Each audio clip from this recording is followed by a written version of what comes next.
Welcome to the show. I'm your host, Johnny Baghead, as always.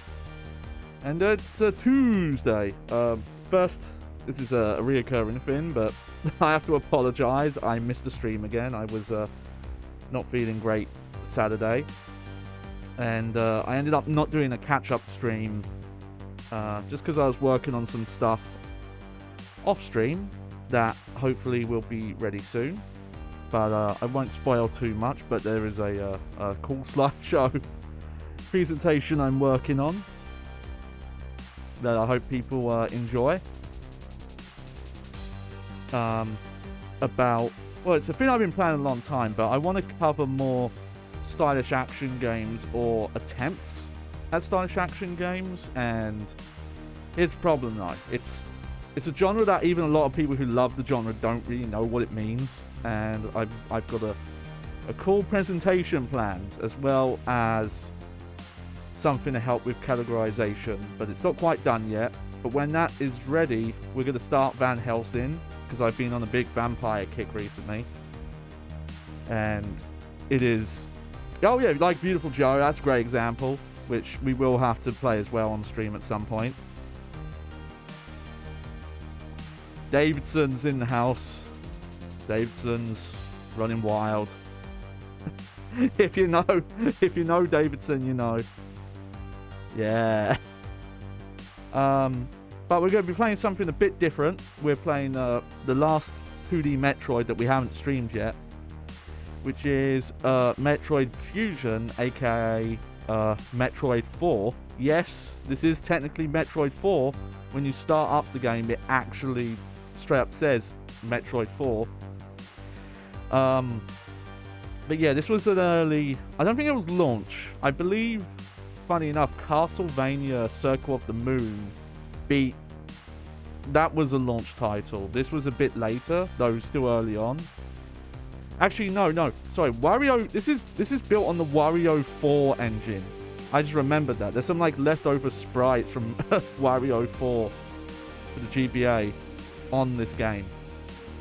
But yeah, so it's not the first Metroid style game on the system, but this was made around the time that Metroid Prime was finishing up development, because Nintendo, you know, it was such a huge gamble at the time. They were afraid that a lot of Metroid fans were going to just despise the game, and it wasn't going to do great. Admittedly, Miyamoto didn't have that much faith in Metroid, because sadly, Metroid didn't used to sell that well. Even with Prime, like Prime I think is, for the longest time, was the best-selling game at like 2 million. And like Super Metroid, I want to say Super Metroid only sold like a couple 100,000 even. Each Metroid game sold worse, going from like 1 to Super. But they made this, though it turns out Metroid Prime ended up outshining this. This is a weird one. It has a lot of story. It's mostly a linear game. It might actually be a great Metroid game for people who get lost in these kind of games, because it's very guided. And even outside of that, it's not even just like how it guides you as a player, but just the level structure. But I think it's still interesting, and we're playing it now because it's most of its story actually follows up from Metroid 2, and we played the various Metroid 2 remakes. But let's get started here. Where did my game catcher go? Might be because I'm not active on it. Let's see. There it is. Okay. Close your eyes, everyone.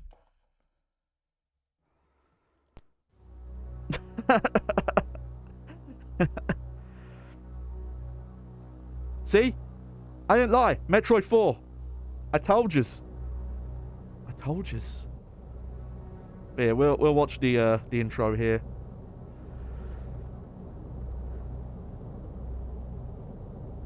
But yeah, this is just the easier way.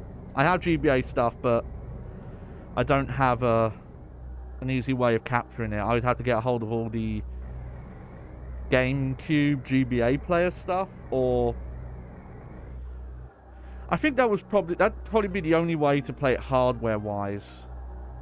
Because I think the only other option would be some of the repro consoles. Yeah, it's... Like, there's the Retron, but the Retron technically is an emulator console. It's not actually running the games off real hardware. But here we go. So, I've played... So, despite what this game says here, I have played this one quite a few times. I'm going to swap it to headphones. I don't know if that's going to sound better. Yeah, I'm going to turn the desktop audio up just a touch. This was just me testing stuff, getting my controls okay. But let's get into it. But we have quite a lot of story to start with. Now, there are two versions. I'll talk about this now. There is this version, which was like the... this is the American version, which I believe was the first version released. And then there's the Japanese version. There are only minor differences, but the Japanese version has an exploit to get around a very crazy sequence break, which we might do that exploit if I remember to do it. But it also adds unlock a gallery that displays your different unlock images for getting the certain completion times. And they made new art for it. But besides that, I believe they're basically the same game. So, and obviously we won't be able to read it in Japanese. So, here you go. I've been assigned to watch over Biologic's research team. So I once again found myself on the surface of SR388. This is the planet from Metroid 2. Just for clarity. In case, you know, you weren't around for those streams or you've never played a version of Metroid 2.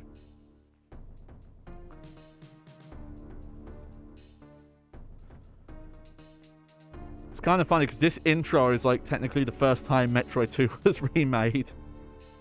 Seeing the planet again. It was there that I was attacked by a life form I had never encountered before. It was only later that I learned the identity of my attacker, the parasitic organism we now know as X. You have to do the X. Unaware of my condition, I was returning to the station when disaster struck. Ah! Mode 7 crazy effect. Whoa!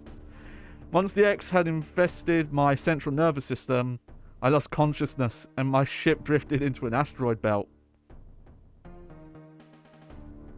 Oh. God, I miss sprite effects. It's a sad thing with games now, because even if you make a sprite-based game, you're running it in a 3D engine. Like, most of the time nowadays.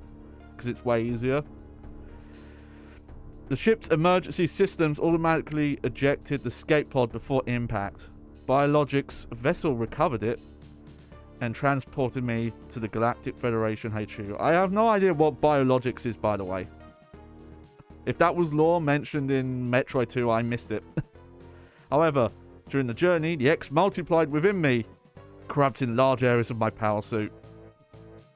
She got all gooed up. It then came to light that the organic components of my power suit had become so integrated with my system that it could not be removed while I was unconscious. Large portions of my suit had to be surgically removed, dramatically altering my physical appearance. However, the X in my central nervous system were too embedded to be removed safely. I was given a minimal chance of survival. Then, someone found a cure. They proposed using a Metroid cell to make an anti-X vaccine. Seems that the Federation had managed to preserve a cell culture from the last infant Metroid from SR388. The serum was prepared and injected without delay. The X parasites were immediately and completely destroyed.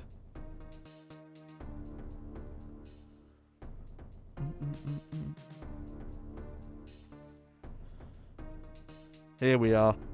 This suit's kind of contentious. Some people don't like the look of it because it looks a bit plasticky. I think that's kind of just the art style didn't really help it much.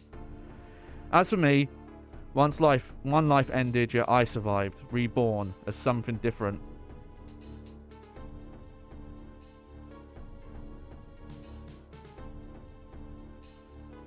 Pondering this fact, I realize I owe the Metroid hatchling my life twice over. Oh, we'll soon be arriving at the BSL research station.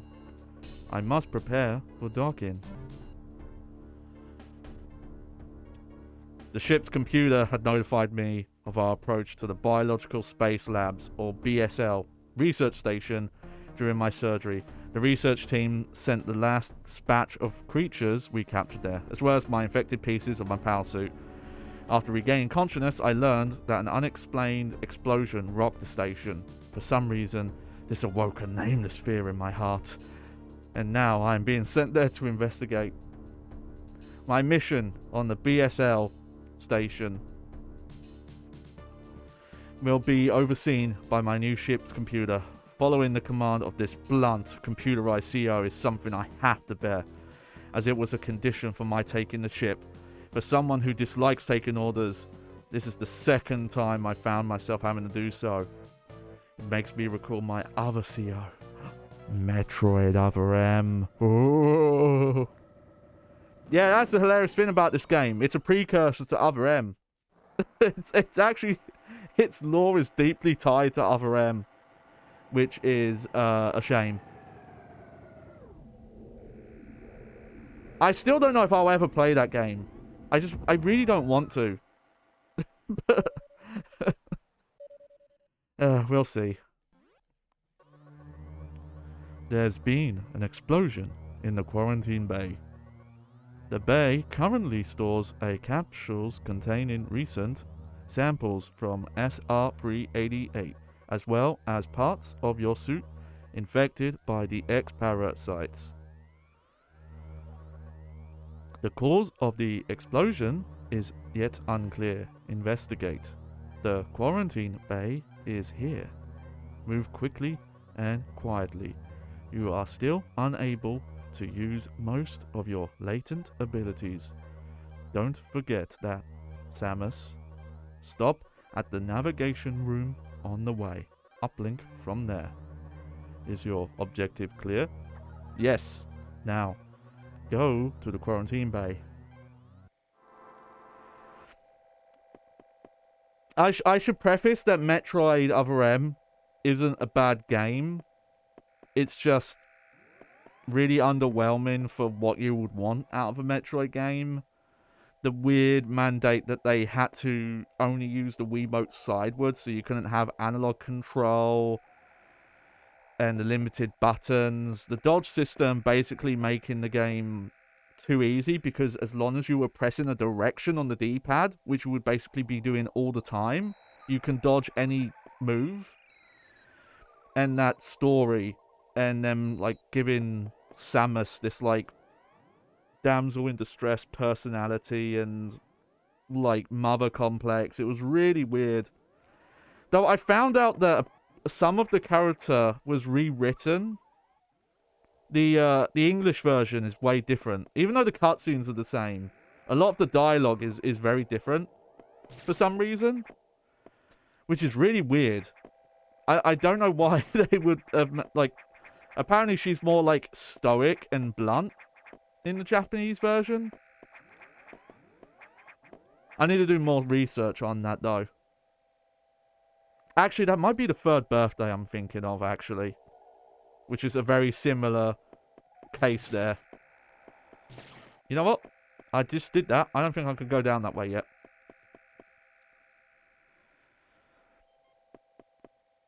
Let me just... Yep. There's not too much point going out of the current path because you can't get to most places. Okay. The quarantine bay is ahead. Biosigns are confirmed. Be careful.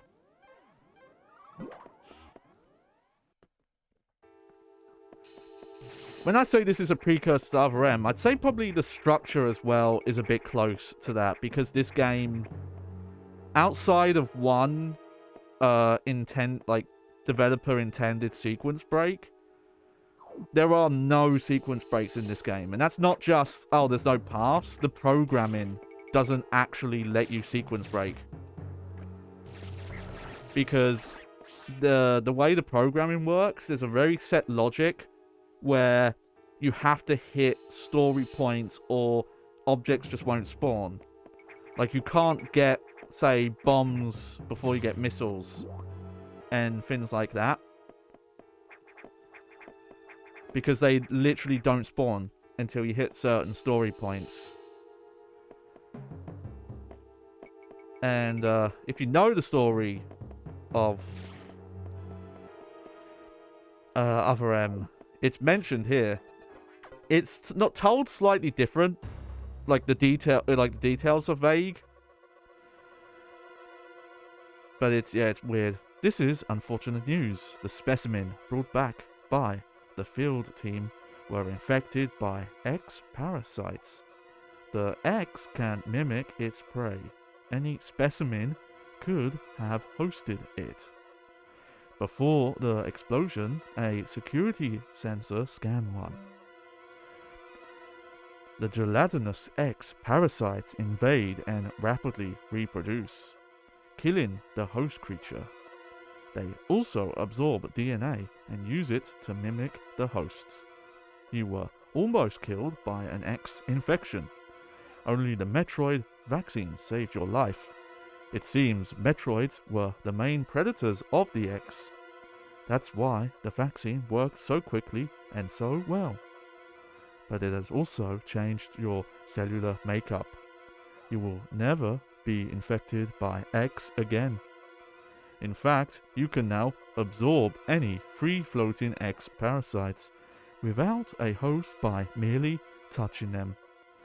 This will allow you to replenish health and restore weapons. You may also restore latent abilities this way. So pursue free X parasites whenever you possibly can. This station is home to many species, some violent ones. We must keep the X out of the breeding environments at all costs. This is vital, Samus. I am already detecting massive biosigns in this region. The X are gathering. This may be our chance to exterminate them. But you are only at 10% battle capacity. Your chance of survival is extremely low. The Federation needs you alive and on duty, Samus. Is your objective clear? Now, get going. I have released the locks on level 0 hatches. Look for the blinking hatches. A lot of this lore about the X parasites and how they were predators of, like, the Metroids were predators of them and all that, really gets expanded in... Oh, I think that's my cable. Never mind. That really gets expanded in Metroid Dread. It's slightly hinted at if you unlock the bonus images in Metroid Samus Returns on 3DS. Here, we'll save. But the full lore of that, and it tying more into the Metroid timeline, that's all there. Even though it's done more basic, like, it doesn't have so much dialogue. In fact, I think, like, Samus only has, like, 2-3 lines of dialogue in that game, and they're not even in English. They approach the story stuff. Oh. A lot better there. Speaking of, I have received news from HQ. They can support you with downloadable weapons data. Once you have this data, you'll be able to use missiles. This will help against some enemies your beam can't hurt. Head to the data room for the download. The data room is here. Is your objective clear? With missiles, your chance of survival climbs to 20%. If you like dialogue, you're gonna be in for a treat this one. Try and remember what's this way. Oh, yeah. Can't go that way yet.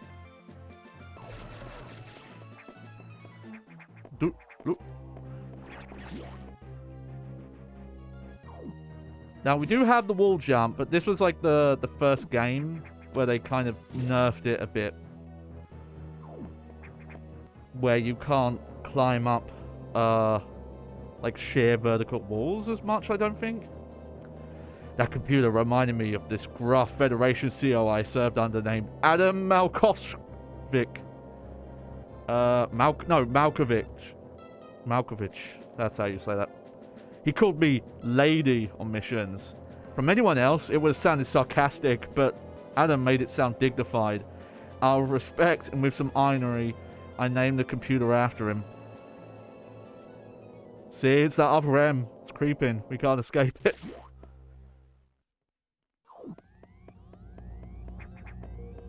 Later. Which way is this way? Yeah, it's the recharge and the save rooms. Okay. Oh yeah, this is the first game with the ledge grab as well. That became like a serious stable after this. Yeah, reminds you of the movie Being John Malkovich. Maybe it's in the same universe, I don't know. I haven't seen that movie, so I just have to assume it is.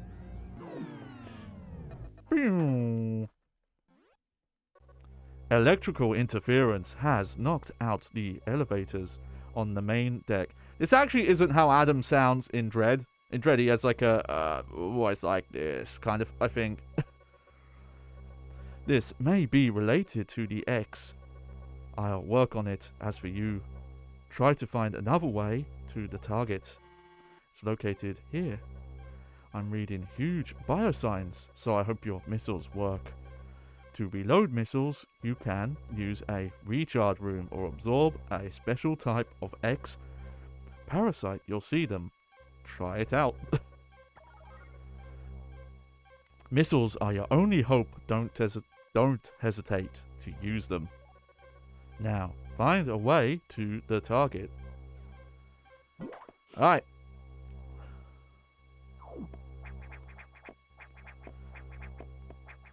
I know, I'm with Samus on this.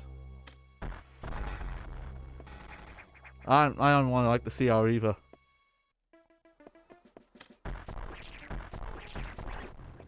There, get out of here. So that's the main gimmick with this game, is all the parasite stuff. Instead of having individual drops for things, like instead of seeing missiles drop or health drop and things like that, you get the X parasite drops instead. Which, if you are familiar, there it is.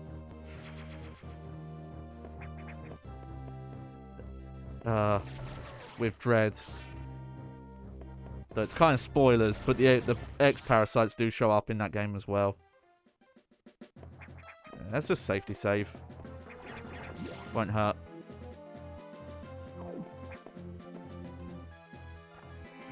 Now, I don't know how this looks. I am using a filter that helps to replicate the color scheme that you would have seen on an actual GBA.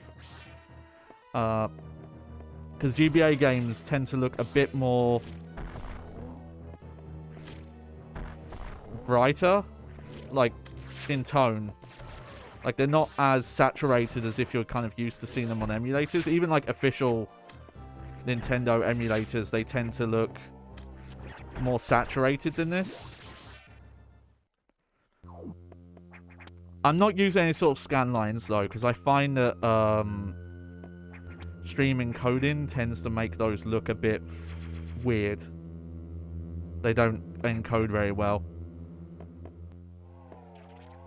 Oh yeah, here we go. Here's our first boss.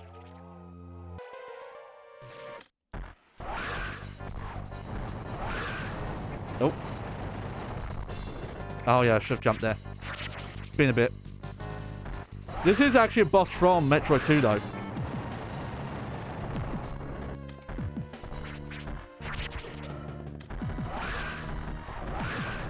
Okay, I should probably... Oh.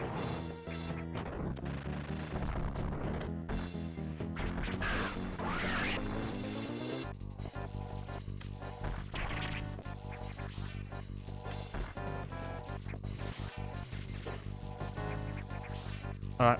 Here, I just gotta shoot this thing a couple of times here. Nope. There we go.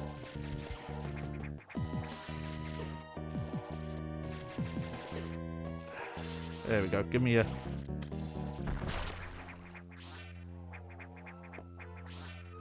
So yeah, here's the logic in this one about why you need to recover abilities. It's in your suit parts that were all spread over this station. I know it gets harped on a lot, but the weird explanation that Other M went for, where Adam just tells you you're not authorized to use certain power-ups, even in areas that you need them. He's just like, oh, I know you're in a lava area, but I'm not authorizing that part yet, and stuff like that.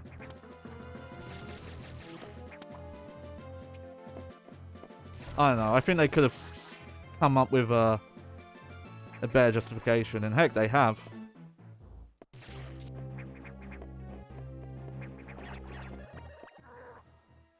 Alright, let's see. Can we go in this room yet? I don't remember. Oh, we can.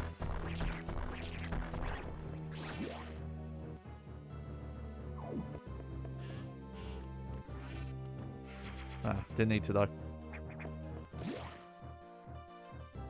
Okay, from here... I think they just want you to go down. A lot of the time, though, they actually do lock you into certain paths. So you'll know... Oh, okay. I'm not meant to go this way yet. Turns out, because I actually replayed Metroid Dread off-stream, just to see how fast I could get it without planning. And you realise that that game does a similar thing, but it's done more organically. Like, it fits in with the story, where you're activating valves, or you turn on a machine that then raises water so you can't go back the way you came, things like that. Whereas here it's pretty much just, oh, your computer locked the gate. Okay, I'm just going to read this quicker because it's taking too long. Okay, Samus, it's as I feared. The breeding environments have been invaded by X-parasites. Sector 1 shows several anomalies of biosensors. Sector 1 is a simulation of the SR388 ecosystem. To get there, take the main elevator to access shaft and use elevator 1. Do it, Samus. Is your objective clear? Use the navigation room just inside for further instructions. I'm not sure, but I think that whoever allowed the exit to the environment may also be linked to the early explosion. Thank you, Adam. No, wait. Ah, shit. I shouldn't have said that. Oh, wait, no. She did call... Yeah, she called the computer Adam.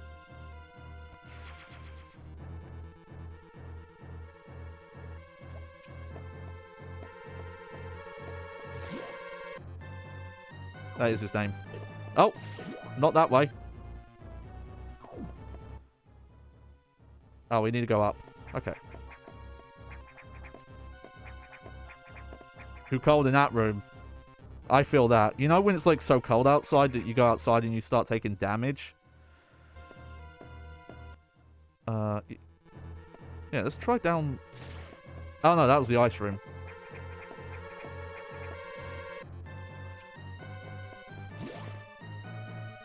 It's also when Metroid physics changed this game. They got a bit less floaty.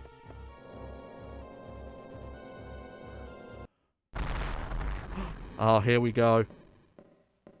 Here it is. Another Metroid, Samus? Ah! Aha, turns out this is a secret horror game. It's a secret survival horror game. I tricked you. Okay, I'm being a bit facetious there, but there are very light kind of Nemesis Tyrant from Resident Evil 2, Nemesis from Resident Evil 3 bits going on with this game.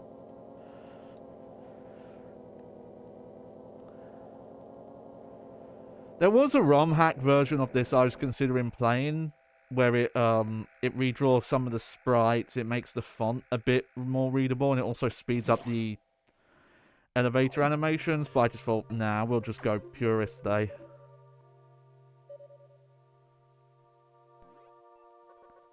The main elevator leading to the access shaft has been severely damaged. It will be totally unusable for some time, unfortunately. Some unknown agent is at work. Something very powerful. Certainly not human. I'll report when I know more. Now listen closely. Oh yeah, that was Mr. X. This is Mrs. X. The X of Sector 1 has invaded the atmospheric stabilizers. They must want alter the environment to their needs. They are already reproducing. Clear all 5 atmospheric blah blah blah blah blah to stop them. Is your objective clear? Now get moving. Alright, I'll get moving. I do have a small pro tip for this game. An early pro tip. The fastest way to move is always to be on the ground.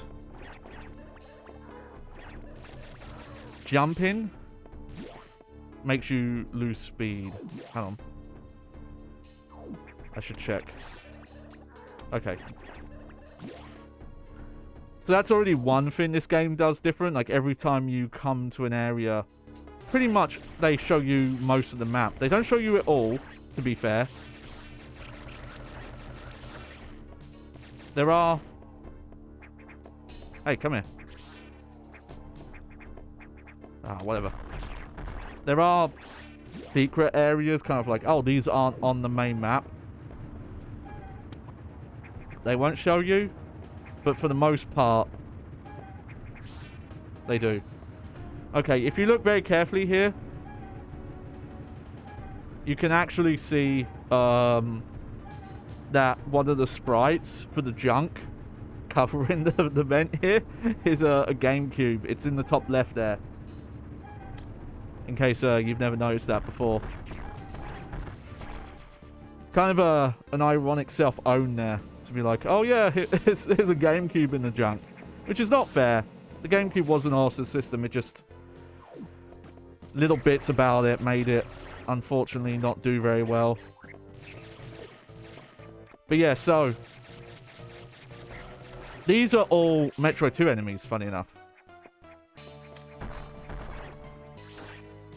Most of these, I believe. Haha. It's kind of weird when you look back at it that the GameCube sold the worst out of the PlayStation 2 Xbox GameCube, though. The Xbox did not sell that much better, but also it was, you know, it wasn't on the market for as long, and it also completely bombed in Japan. I'm not sure about Europe, but it definitely did not, you know, get a great reception in Japan. I want to do more research on that, because there are some amazing Japanese-made exclusives on the console. But it only slightly... I think it... you know, it did not sell well there at all. Heck, there are even Japan-only Xbox games. There we go. Let's have a look at our map here. Okay. I think I'm going to go down here first, because this map is a big circuit, basically. There's, like, multiple ways to go through.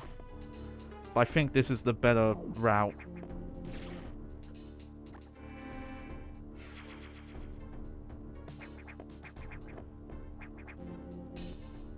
Oh, look at that. Bonus.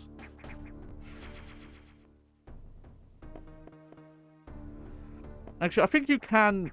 yeah, see, you can't really scale up the same wall here.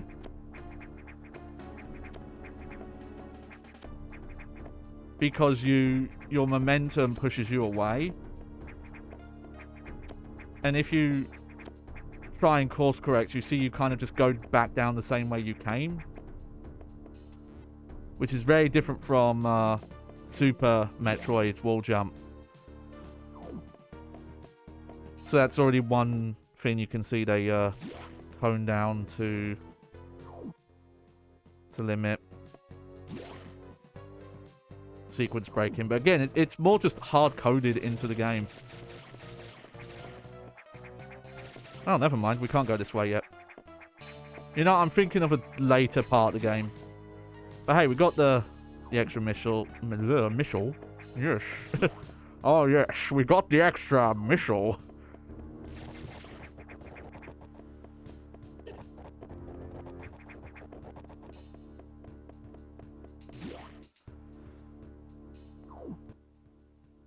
Let's see. Okay, yeah, we want to go down first. Ah! Space pirates! But they're not real space pirates. They're fake ones.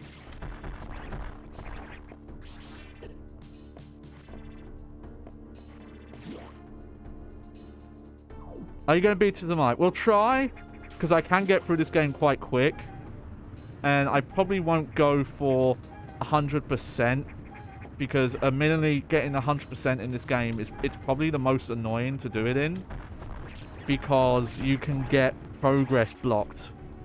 Like there's missable stuff basically. At various points. Where, oh, if you hit a certain navigation room, you're not allowed like back to certain areas and things like that. So we'll see.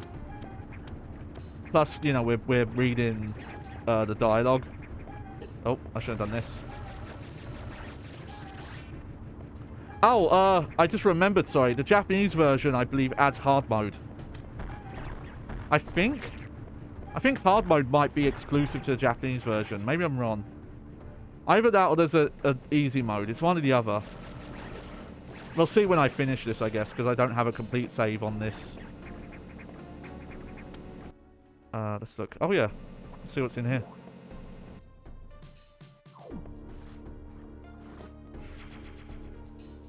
I think much like other games, this one also has the mechanic of getting 100% items makes the final boss stronger.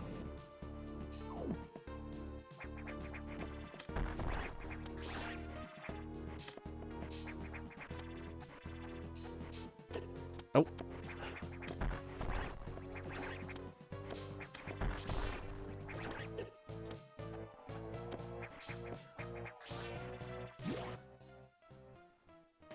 Let's see. You know what? Oh, no, this is the right way to go. I keep forgetting you can't go up this way.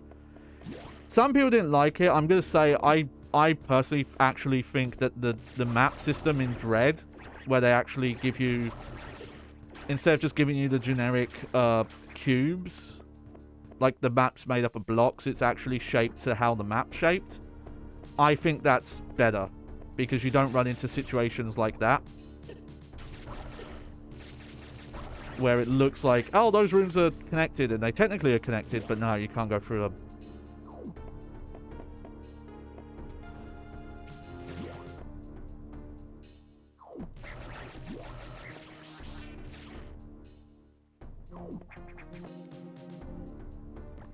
There we go.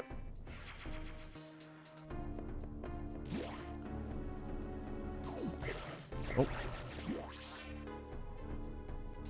Only thing I wish, and I looked up the price of them, and they're a bit too pricey for me personally, is I would love to use my SNES mini controller with this. But you need a adapter.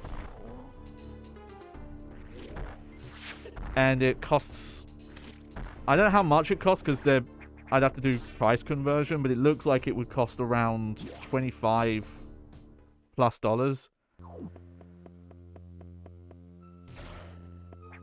Oh! Oh, they tricked me!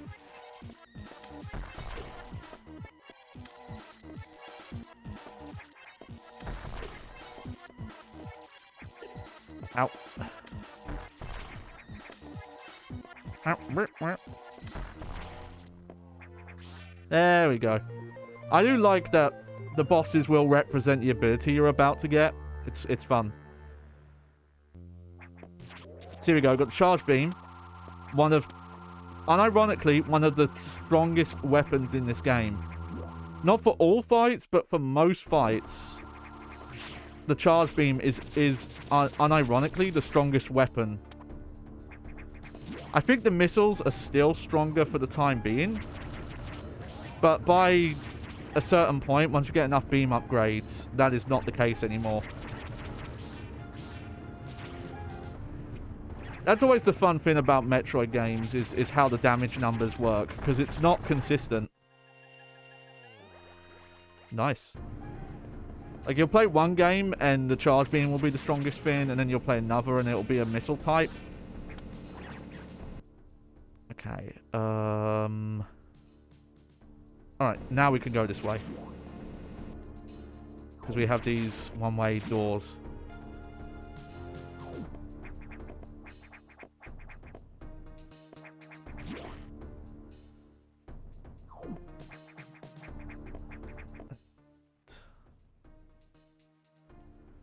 Yeah, yeah, we can't go that way because we don't have the blue. This is another thing that's a bit weird. You don't get beams that unlock specific door types. They're just color coded to locks. You get like, oh, you get key card. No, I guess that makes more sense for the lore, so it's not a bad thing.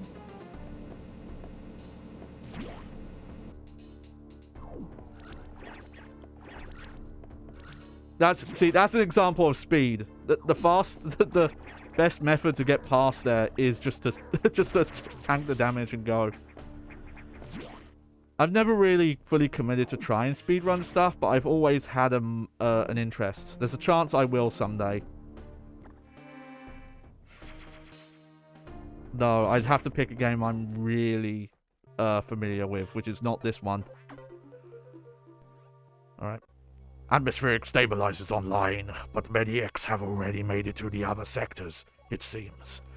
In particular, Sector 2, the tropical habitat, shows anomalies. I suspect the X entered this sector with the help of our unsucceeded saboteur. He or it may be in TRO now. Samus, get over there. We need to put an end to this. Is your objective clear? Start moving, I'll brief you at the TRO navigation room. Excuse me. I had an X in my throat. Yeah, put your hands on your hips, Samus. As I listened to the briefing, my thoughts turned to Adam. The real Adam understood me well. He would end orders by saying, "Any objections, lady?" He knew I wouldn't disagree. It was just his way of noting our trust. I wonder if I can trust this computer too.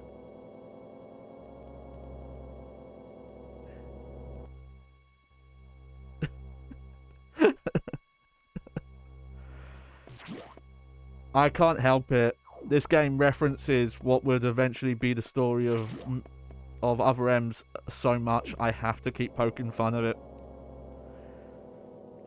If you're not aware, I have to explain that joke. They expanded the lore on the any objections lady. So when Samus was in the Federation and she was like this cocky, like fought against authority, girl. When they would give orders, all the Federation soldiers would give like a thumbs up, and Samus was like, "Oh, I want to show I'm different. I would always give a thumbs down even though I didn't disagree." And so Adam started asking me any objections because I was giving the thumbs down, and it's so weird. It's such an unnecessary detail. I've learned the identity of our mystery saboteur. Dun-dun-dun! Samus, it's an X mimicking you. I have named it the Sax. Oh. I believe the Sax came from the capsule containing your infected suit parts. It used a power bomb to escape the quarantine bay. That explosion breached the capsules containing all the X that started this disaster, but the Sax is definitely our biggest worry right now. The Sax is mimicking you at full power. You can't face it. If you see the Sax, just run. Don't think about fighting. You suck, Samus. You can never win. Don't even try. You are still very vulnerable to cold. An unexpected side effect, the Metroid vaccine. Not like the Nords. Like Samus, it can be frozen by an ice beam. Of course, the Sax is armed with the ice beam. Stay away. If you see it, just run. HQ says they have bomb data ready in the data room.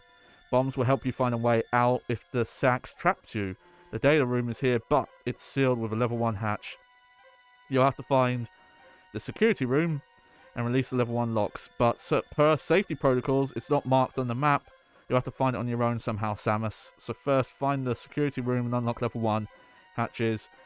Then go to the data room and get that bomb data. Is your objective clear? Keep an eye out for the Sax. Alright. Time to get Saxy.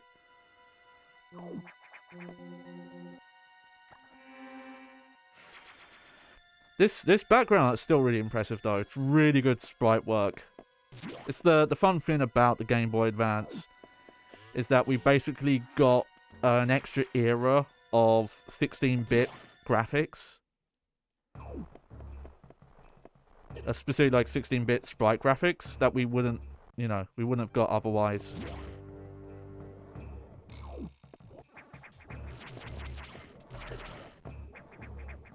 Oh yeah, we're not getting past that yet. I think there's technically a way you can damage boost to get over that early.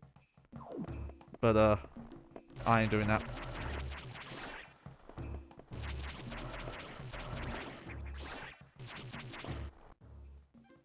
Let's see. Okay, we don't want to go that way yet.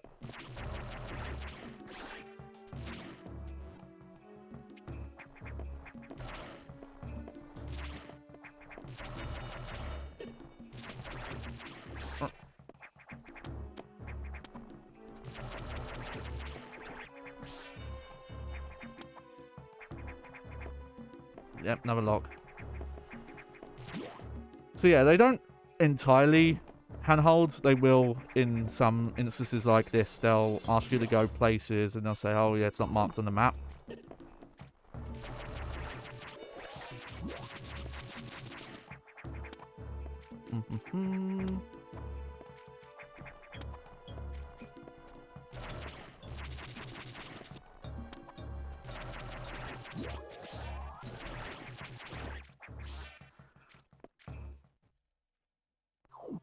Here we go.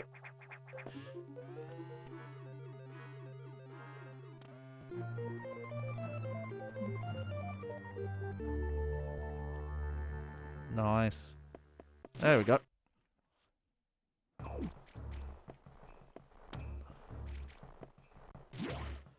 Right, back we go.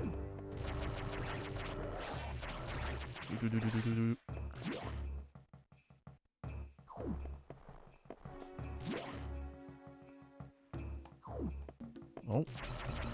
Something must be in here.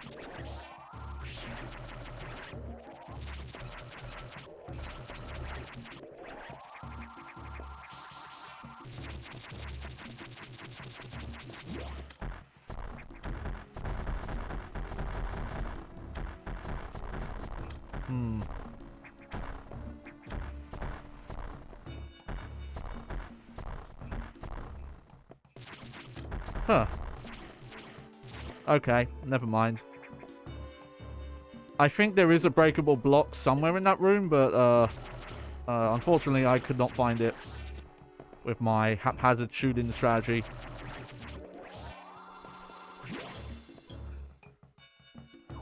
Alright, here's the sound you've got to start getting used to now. We're going to be hearing this a lot.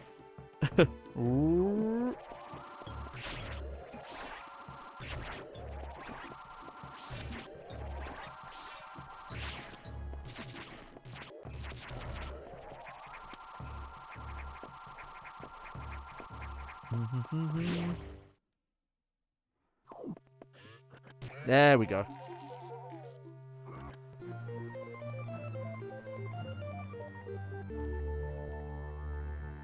Portable Metroid surprisingly works really well because it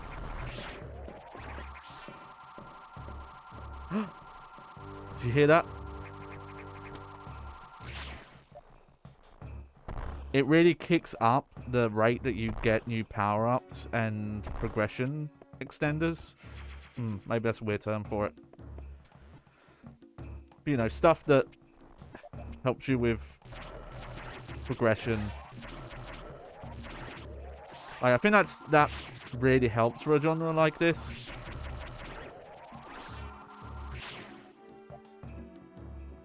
It's good I turned turned it into headphone mode, because that really helps with the stereo sound. Okay, so when I mentioned stuff not being marked on the map, this is more what I meant. Is you can uncover these green squares. And as far as I know, I don't think they ever really appear.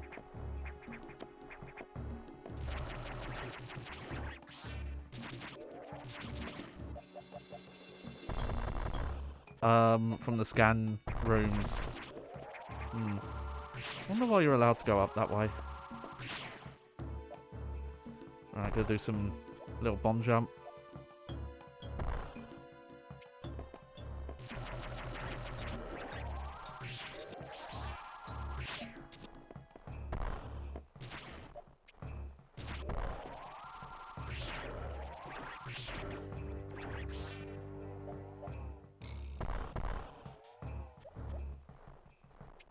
Oh, yeah. We want to go around this way. Because then we can roll. Oh, no. Never mind. I was thinking of a different puzzle room. Essentially, a lot of really hard to get upgrades will kind of be hidden in what I'll dub puzzle rooms. But they'll have like a little platforming puzzle, or like, oh, you've got to bomb the floor in a certain way. Stuff like that.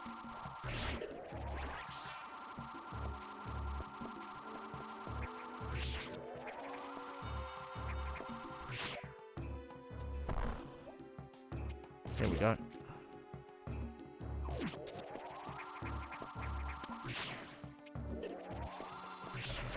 Oh yeah, I should explain. If you ever get stuck here,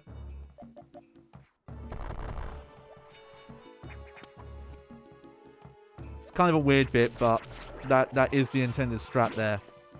I guess the idea is, oh, we'll stick you in this pit, and the only option you would have would be to use bombs, and that's how you would find that out. It's kind of a mini lesson to tell you, hey, bomb the floor in places because you'll find stuff. See, that's one of the things Metroid doesn't get credit for is how it will teach you game design and gameplay logic without using just text explaining stuff on the screen. Some games can definitely mess themselves up and take a lot of player discovery and enjoyment. Oh yeah, this is for later. Out of it. I could actually think of a game. Doom Eternal by default. I think this is the problem with this option. It's turned on by default, but it has an option, a tutorial tip option that tells you exactly every enemy's. Oh, I should not have gone down here yet. Every time you encounter a new enemy, it pops up a tutorial tooltip, and it says, "Oh, this is the exact way these enemies. This is their vulnerabilities. Here's ways to stun them instantly," and things like that. And I do not think that should have been on by default. I think it should have been an option for people for accessibility reasons, but it really bothers me they left it on by default. Because it feels like you're being robbed of the opportunity to experiment and learn. Because instead of that, you just get, oh, I instantly know how to deal with this enemy. Granted, there are some strategies, like unintended ones, or maybe not intended but kept anyway strategies. But by, like, as soon as you start the game and you run to an enemy, oh, I already know. Oh, this one you just throw a grenade in its mouth? Okay.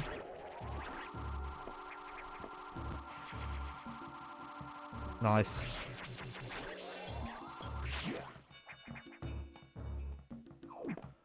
Energy tanks, always fun. I forget which game it is, but it's, I think one of the... Actually, was it... I think was it Metroid Dread, where they have both energy... They have both the energy tanks and also the energy tanks in parts? Or was that another game? Oh dear. It's coming. The old age is setting in. Okay, we're not going that way. See, look, earlier on they said, hey, bomb the floor, you'll never know. And then instantly, like, not long after that, you have to bomb the floor to make progress. See? Like, organic way of teaching players how to play the game. Jaffy.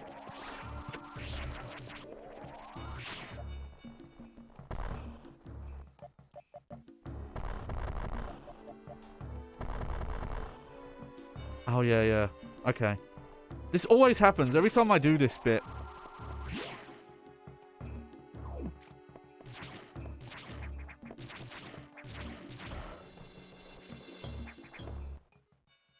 I forget that's not actually the way it's supposed to go.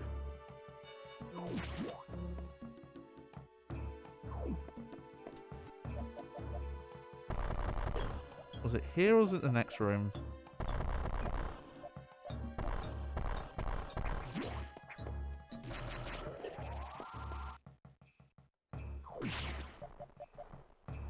Yep, there we go. But still, that's them teaching you. Like, hey, if you're stuck in an area, try bombing the floor. Though, I think this one could be done a little better. I do always get tripped up here.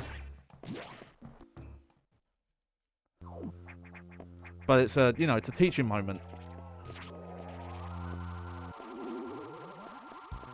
Oh yeah, this fucking weird thing. It just looks like a condom from like a horror movie about a sentient condom that kills people.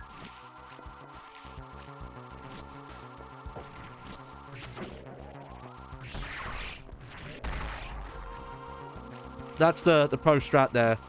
If you time it, you can do the charge beam and then fire off a few missiles. Come on.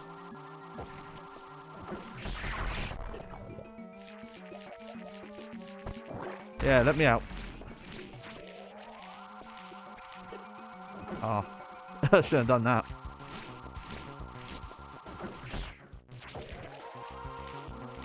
Come on. Come on.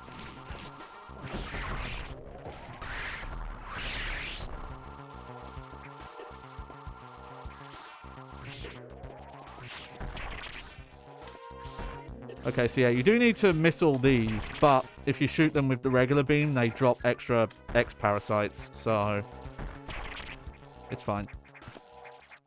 Oh yeah, nice dodge.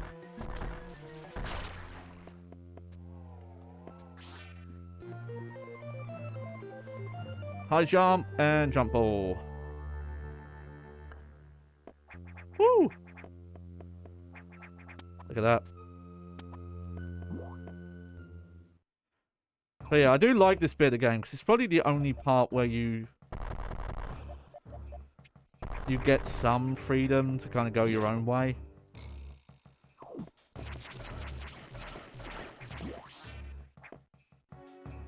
Or not so much, sorry. It's probably one of the few parts where you have to figure out where the path to go is. Outside of most areas where they just point. They just go, oh yeah, go this way. Okay, no, that's Power Bomb. I remember now. That's one thing also I liked Samus Returns and Dread doing that maybe some people don't like.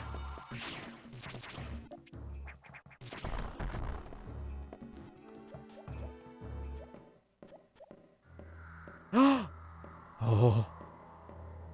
It's the sax.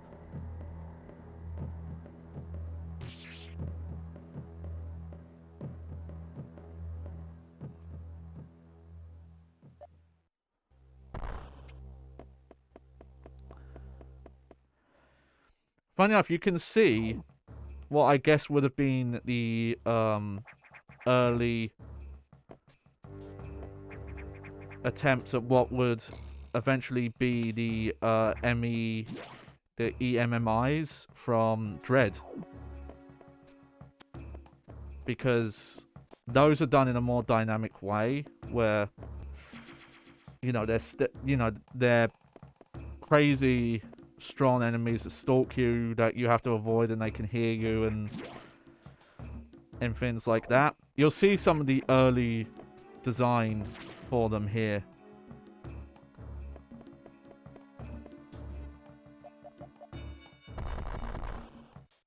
Yeah. Oh yeah, I remember. It's a little unclear at first, but you can land on those.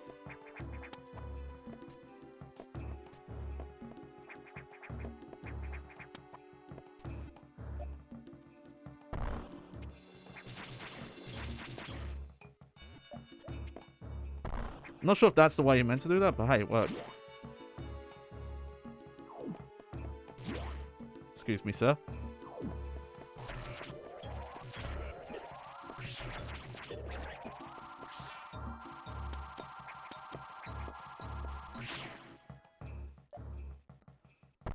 There we go. And then... try and remember if we can get that power up yet. Oh, what's that thing called? I love that instrument. The wooden, it rattles and fades away at the same time. It's a fun, digitized soundtrack this game has. Oh yeah, you can make it over that. It's a tight jump, but you can do it. Okay, let's head back to Computer Adam.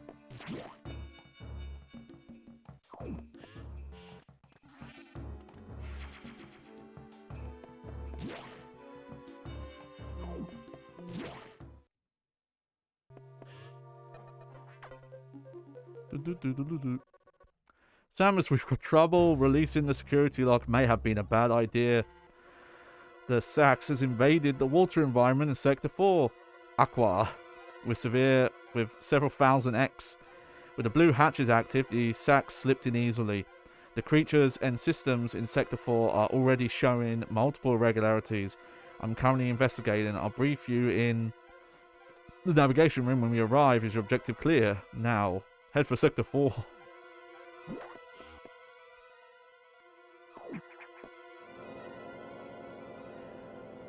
The reason I was thinking of that ROM hack is they speed up the elevator animations.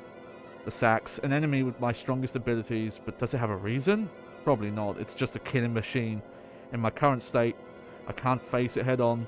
The Sax is me, only heartless. I must stop it before it learns its potential and threatens the universe.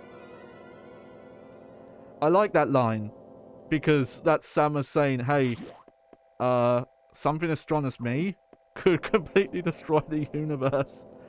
And that only becomes even more true in Dread. By the end of Metroid Dread, Samus is so powerful that I feel like if they made a sequel, the story would have to say something like the Galactic Federation are deemed you're too risky to keep alive now just because you're such a powerful being. The sector has taken more damage than expected. I knew the X were powerful and destructive, but still. It seems to be purposeful. We certainly can't rule out the possibility that the Sax has a high degree of intelligence. I find the X fascinating, especially the Sax, but I digress. This sector is home to a very large creature the researchers called Ceres. It is capable of moving and attacking at ultra high speed. The more senseless and widespread destruction here may be attributable to Ceres. No doubt the Sax released it, but I can't be sure why yet. Ceres has returned often to the breeding tank here. Its natural behavior must be to go back to it periodically. It's a valuable specimen, but you'll have been authorized to terminate it. If you don't, you may invade other sectors if your objective clear. While you're moving, be careful. Some broken power nodes have electrified the water, but we can't cut the power. Doing so would affect the whole station adversely. If you touch the water, you'll be electrocuted. Conserve energy as you go. So, Ceres, you actually also fight in the fan game, another Metroid 2 remake, but I don't think it was in the original Metroid 2. I think that's one they added themselves. But I will admit that sometimes stuff from playthroughs that I do on the stream blur together. I sometimes have trouble remembering the little specifics. Let's look this way first. Oh yeah, we can't go this way yet.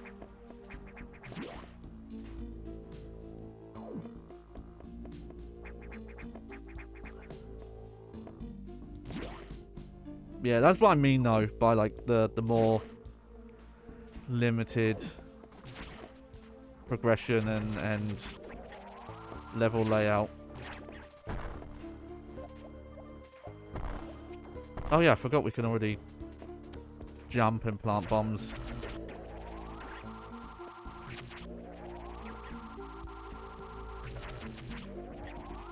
I think the only thing that's a little annoying with this game that would be cool to see fixed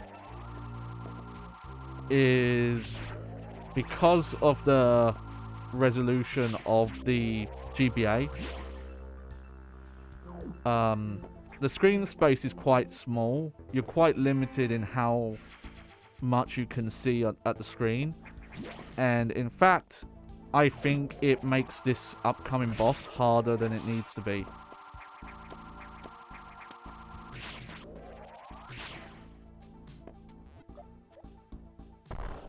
Here we go. This is optional stuff if I remember right.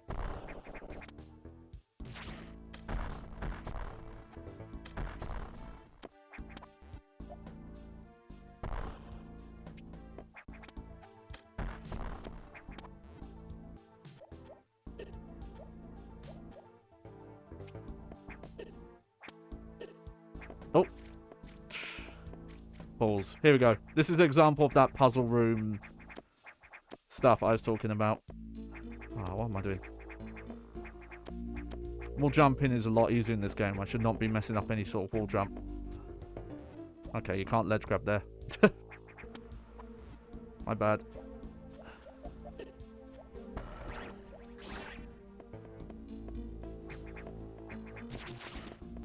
There we go. Where's the other item? No, you can see it's marked on the map. It's...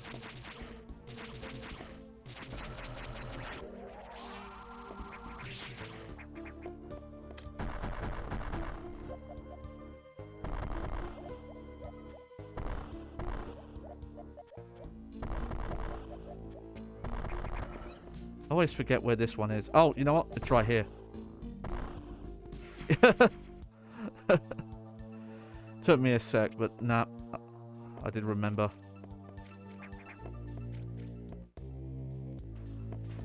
I don't remember if the composer for this is the main composer that does most of Metroid games.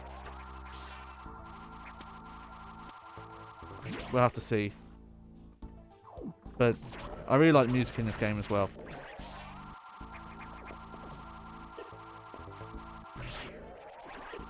But also this kind of, you know, compressed synth sound font just always makes me think of the Phoenix Wright games, even though, you know, it's not the same sound font. It's just that sound quality. Just take that fish.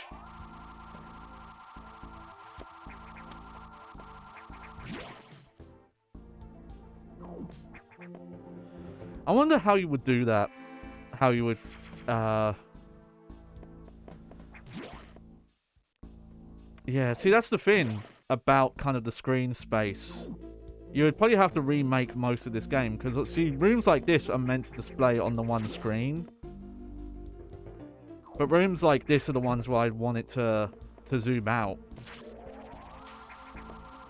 So you would probably have to do a dynamic system like Metroid Dread does.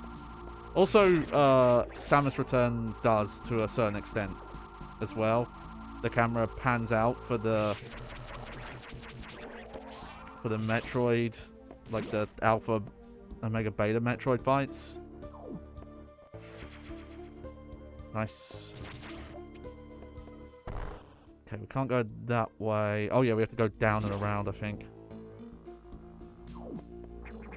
But that's fine. I'll take an energy tank any day of the week.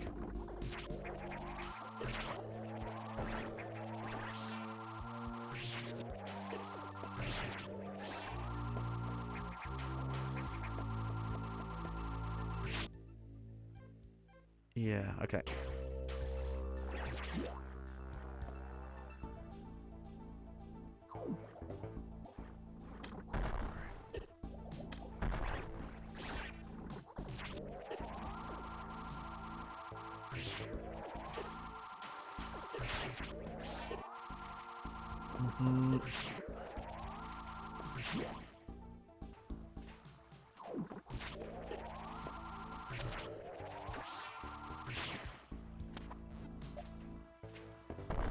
There we go. Climb on these.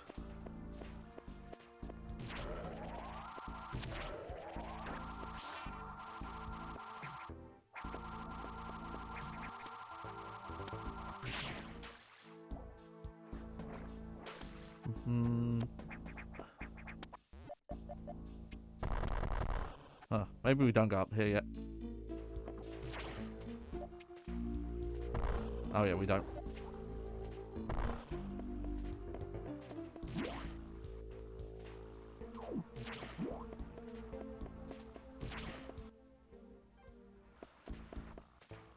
Let's go this way first, because I think this is where you turn off, you drain some of the water.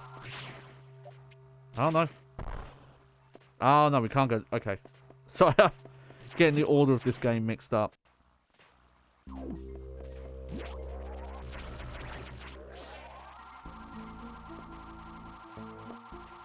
Whoops, that's on me.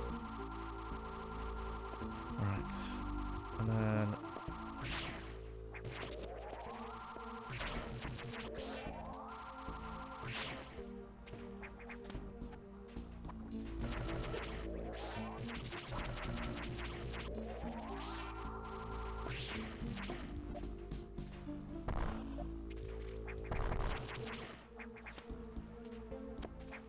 Alright, here we go. Here's the boss.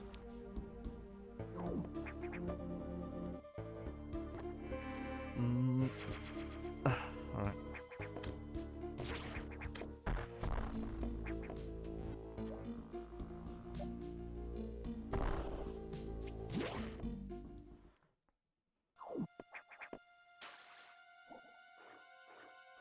Ah.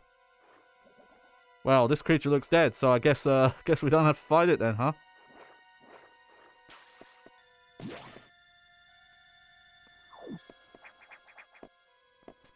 Guess we're fine. Guess it's all good. Oh.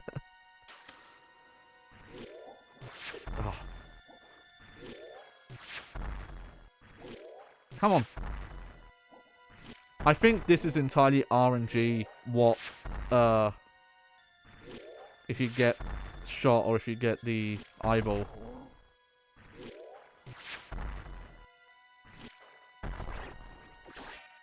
They speed that up in later games that use that mechanic.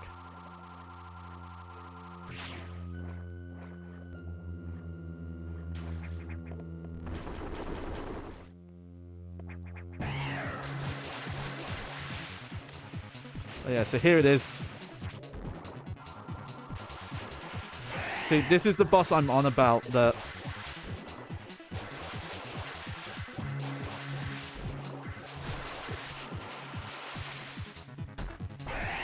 Nice.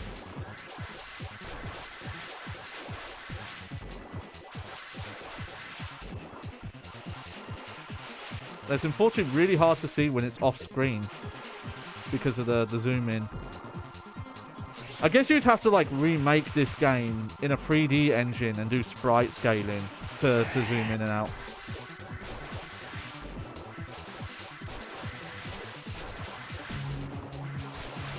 Oh.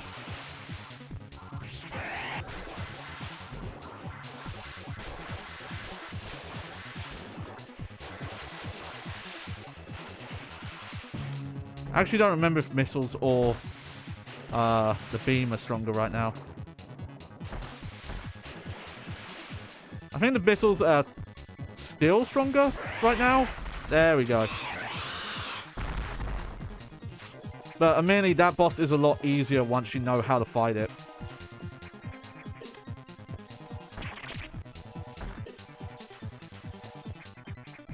Oh.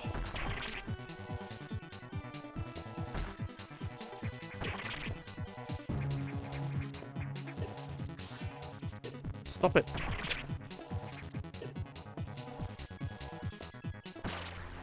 There we go. Speed booster. Hell yeah. Now the fun really starts. Running, running, running.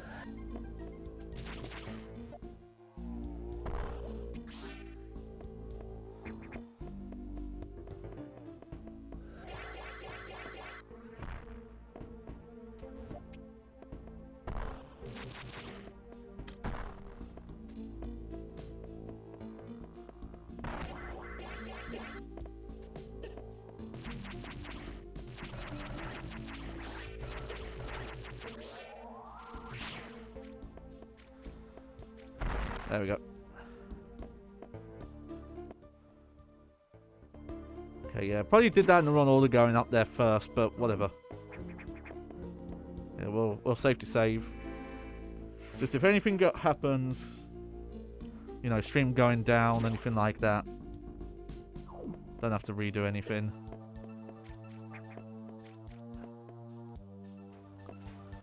Okay, oh yeah. So now we can go... Oh. This is another example. They put the chains here to help with the fact you can't see too much. Like how zoomed in the camera is.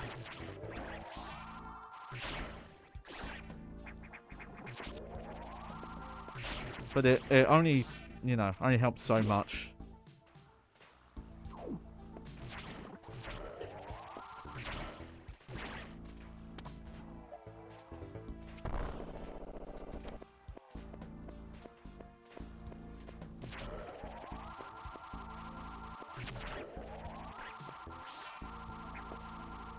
I actually never ended up having too many Game Boy Advance games. I'm not sure why. Because I was playing portable stuff when the system was out, but for example, I never had any of the Pokemon games on it. Here we go. Run, run, run, run, run.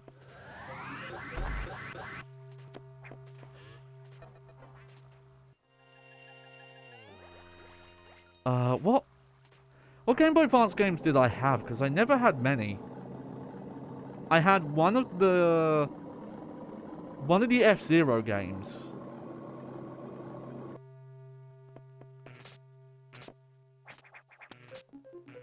That might have been it though.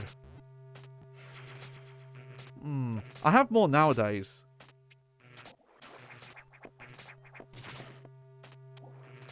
What other Game Boy Advance games did I own?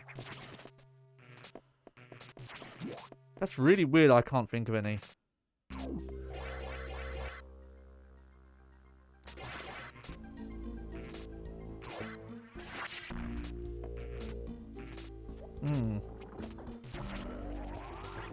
I might have to check my collection at some point. The thing is though, nowadays collecting some of the really sought after Game Boy Advance games is a lot trickier because a lot of them... I guess if you don't mind this part, then it's not that big of a deal. Hang on.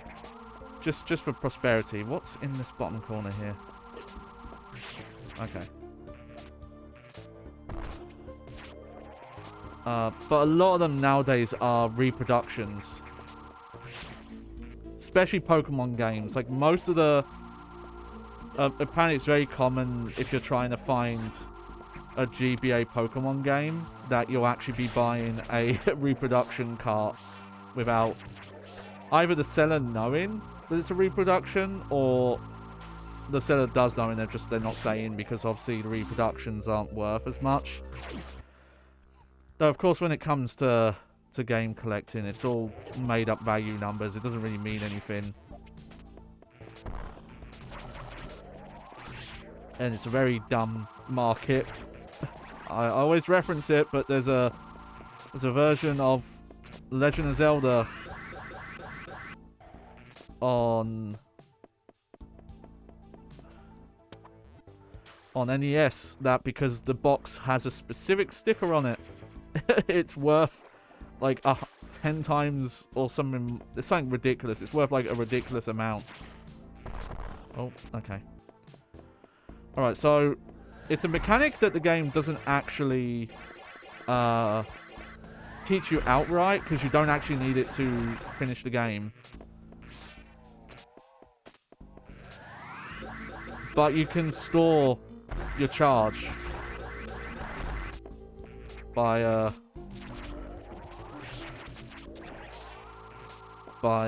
pressing down at a certain point, and then there's more advanced stuff you can do.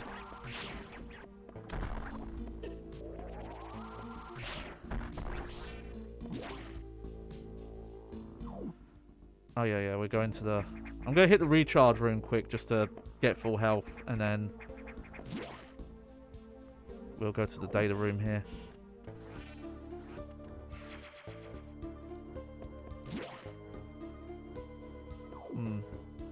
Okay, we might get to this through this game relatively quick. So funny enough, this, I believe, this is the room that you can, later on, you can sequence break, where you're not supposed to. You're only supposed to sequence break if you have, a certain item.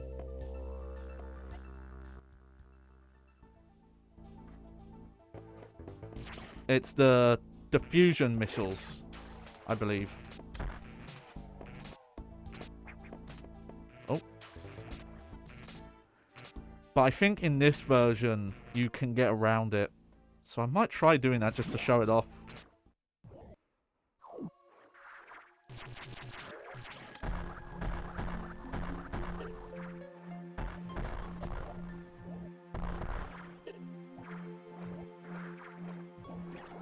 Oh. Oh, okay. Just missiles. That's fine.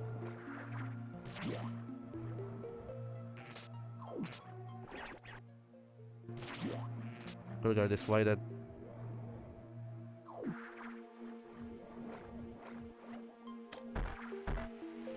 Wait, no, we're not going this way, I guess. Oh, okay. Yeah, this is later stuff. I think I've gone the wrong way, actually.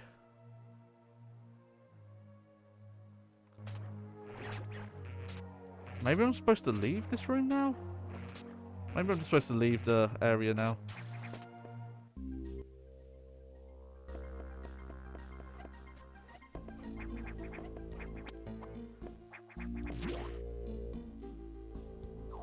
Let me check. Let me go to the navigation room and see what Adam says.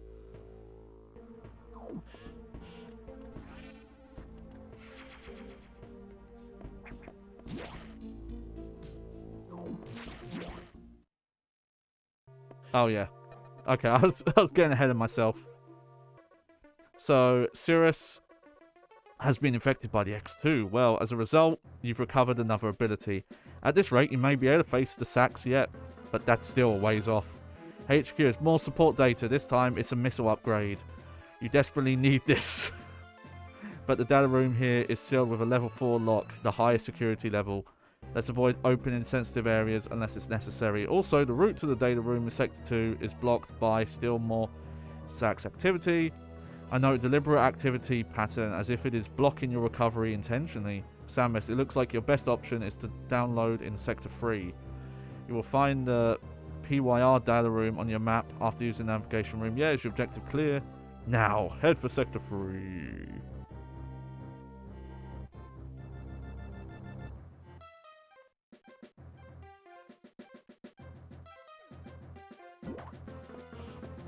It's an interesting soundtrack, this, because I realised that instrument, one of the main instruments in this song is a piano, but it's so compressed and bit crushed that it doesn't sound like a piano.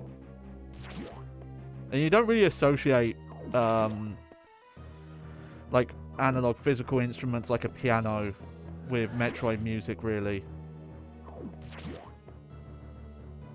But it works because it sounds digital. Alright, down we go. I do like the idea of this ship, though, where it's got, like, it's like a giant gun with, like, 6 chambers in it. It's like, yeah, it's like the chamber of a gun. Thankfully, the X has not invaded this area yet. The data room here is sealed by another security hatch. In order to download, you must find the security room here and activate level 2 locks. This may allow the Sax and X parasites into the area, but we're left with no choice. Your recovery is our main goal. The data room is here. As I've explained, security rooms can't be shown on the map. Be careful, Samus. You will see very violent organisms here, and avoid the ultra-heated areas. Your suit can't take such high temperatures. Yep, but we're working on it. Level 2 hatches are green. Release the lock and proceed to the data room for download. Super missile data is ready. Your firepower will triple. Is your objective clear? First, activate green hatches, then go to the data room. There are no ultra-heated areas on this route, so turn back if you enter one. Alright.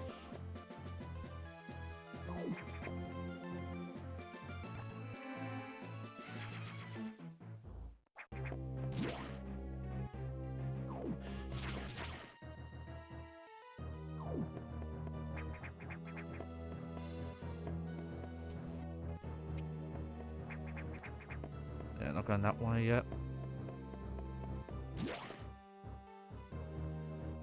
Ah! Sorry.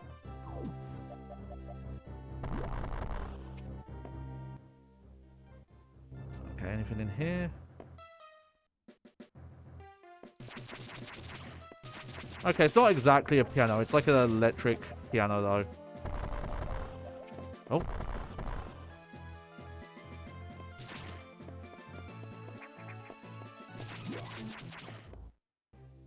Okay, let's do this first.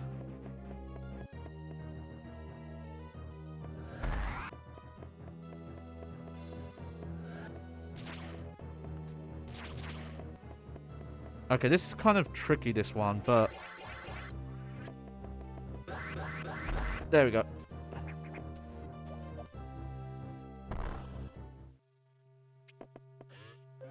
Saved a lot of time there.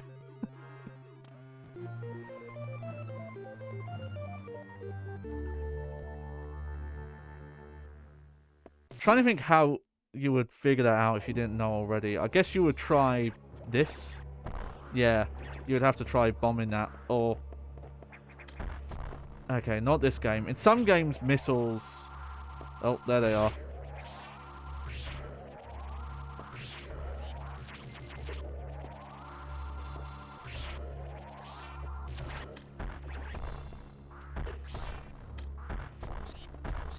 Oh yeah, the charge beam is stronger than the missiles right now.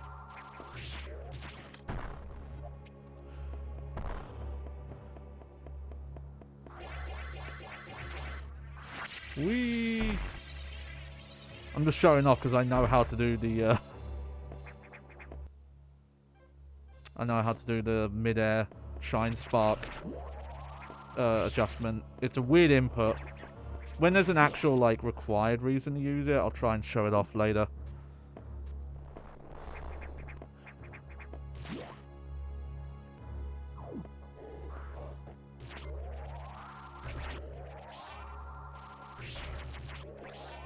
So here's another example of the kind of game design that Metroid does. if you look below, there's a tunnel in this room. Like, it seems like, oh, I'm stuck here, I guess.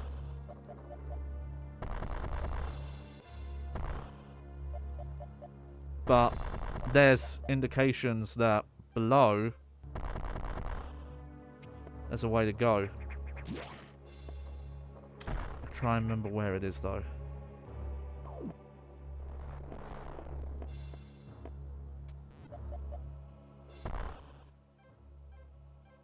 I think we have to go down here. Is that it? Where is it?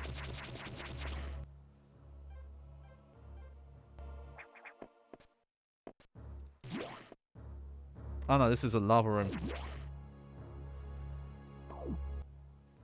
See, this shows you how I haven't played this game too much. Because I have forgotten some things.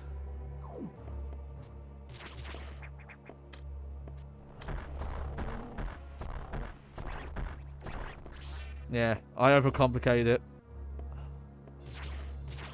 Just heads up though, those don't stay up, so...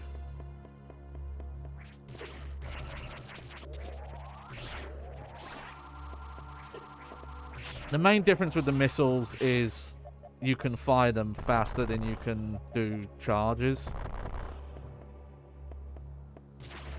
So, yeah, so what we have to do here is do that. Because you need a certain amount of space to charge up the speed boost.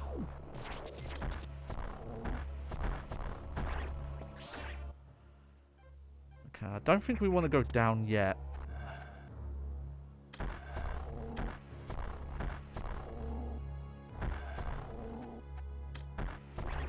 There we go.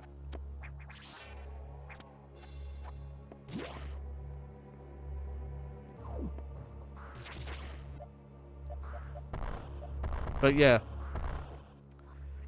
seeing these pipes from a distance shows like, oh, okay, there are multiple, there were paths down below.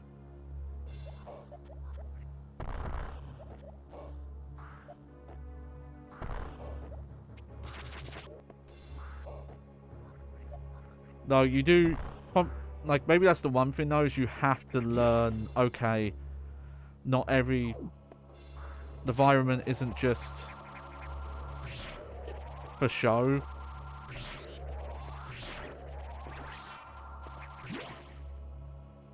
There are important things. Okay, I think we're actually coming up to an enemy that I'm not that much of a fan of. A boss, I mean. Probably more so than the Ceres. I think the Ceres, once you know, it's not too bad, but just as a general issue.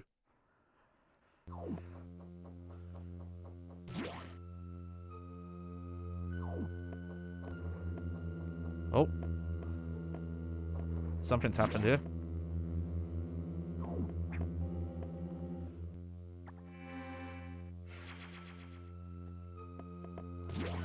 We will do some Prime stuff on this channel at some point as well. I've got to decide if I want to do that remaster remake of Prime 1 or if I'm just going to stick to the trilogy version that's on. So yeah, we got better missiles now.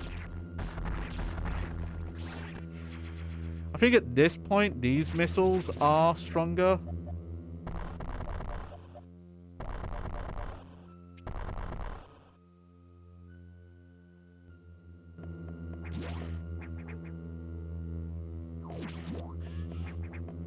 Than the charge beam now.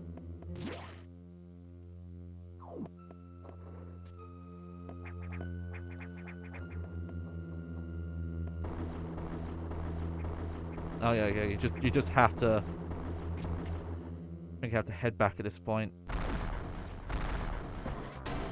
There we go.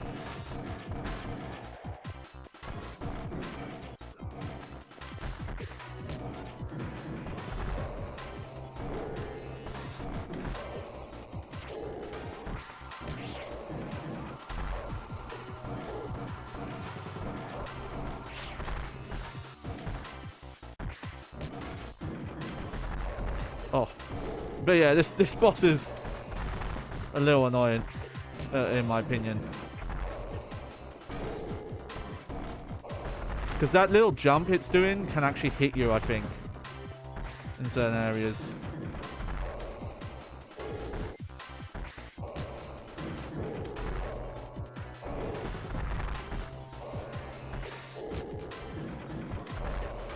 Oh, and then you got these fire things to deal with.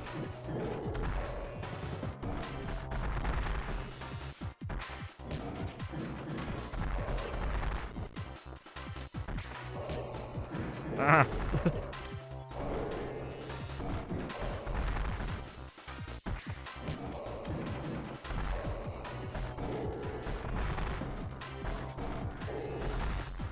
Okay, there we go.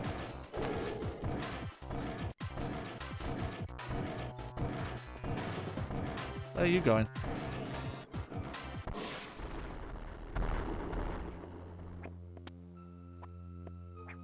Don't mind if I do.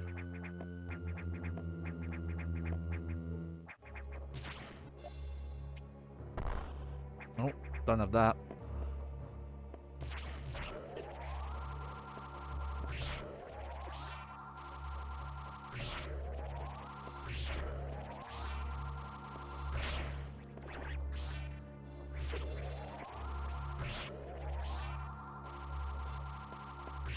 Be a little bit more careful because I'm still taking quite a bit of damage at times.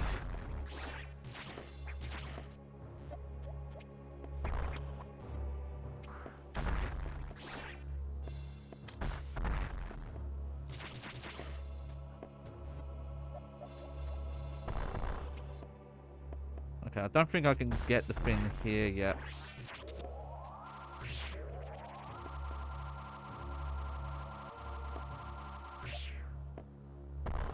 But there is something up there.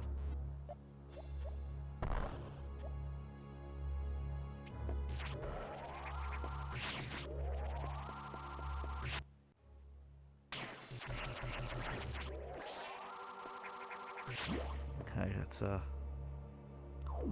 get out of here again. A lot of these areas you do come back to. And there's a specific point in the game that's, as I mentioned, missable. That's your point to kind of go around and pick up anything you missed. I see that you've encountered a rogue security bot. You may destroy it if you meet it again. Your safety is vital.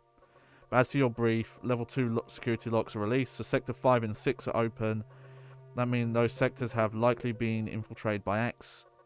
They are much harder to stop than we initially suspected. Sector 5 is Sub-Zero. You're still susceptible to cold from the vaccine side effects, so you'll take damage if you step foot in there. Avoid Sector 5 for now, but in the meantime, HQ has been working on data adjusting your suit for extreme temperatures. Once we have the transmission, you can download it, but the X have destroyed all the data rooms you have used so far. I no longer doubt their capacity for critical thought. You'll have to use the data room in the night habitat, Sector 6. Go to Sector 6 and access navigation room there. Is your objective clear? Yes. Tread lightly, Samus. You're the only one who can do this, and the X may be much more dangerous than we know.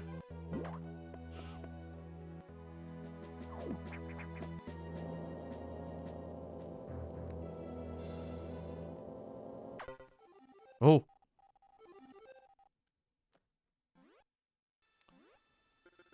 Does Samus suspect anything? No, I do not think so. Good. Monitor her closely. Affirmative. Out.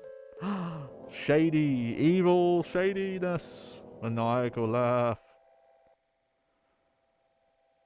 Okay, there are some of those green security doors, but I think there's a better time to go for the optional stuff that's in this area, but you can miss it, as I mentioned.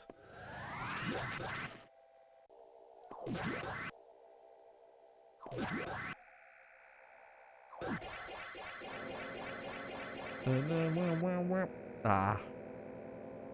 That didn't last long.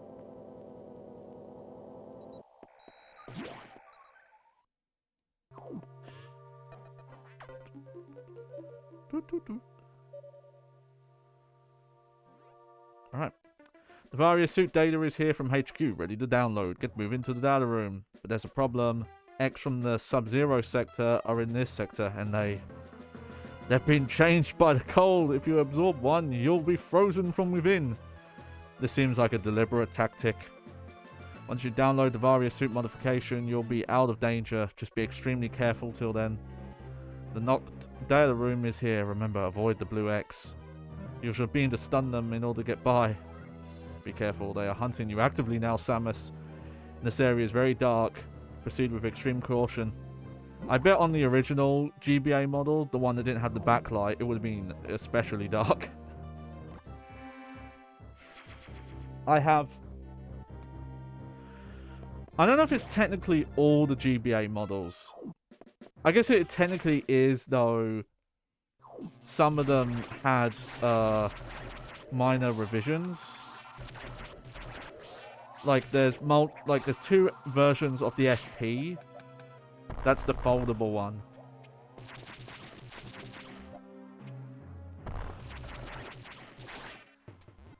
Yeah, this bit's weird. They let you come down here, but it's just to see that missile.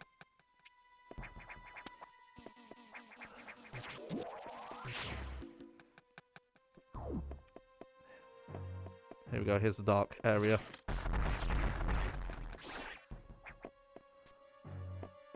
But I have the original one. Technically, I have two of them, but one of them doesn't work. And I don't know why. I should probably just sell it. Just say, hey, I don't know why this doesn't work, but if you want it, you can have it. Yeah, these things mess you up if you're not careful. They don't make it easy to avoid them. Oh, japes.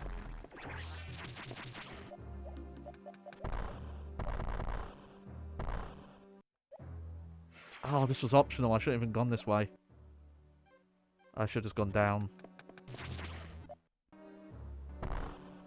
Because a lot of the optional areas have the blue X in them, you should probably just leave them until, yeah.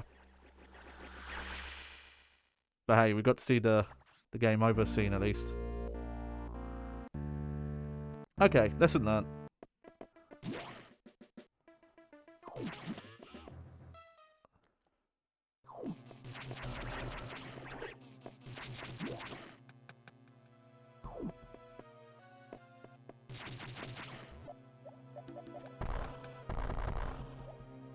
I forgot to pick this up anyway, so...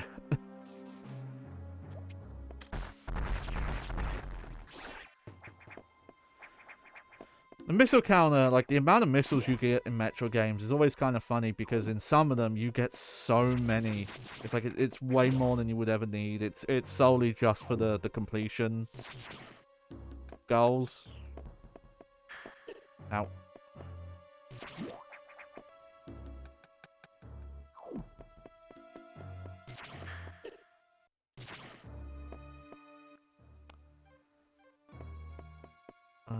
What's this way? Let me look quick. Oh, okay.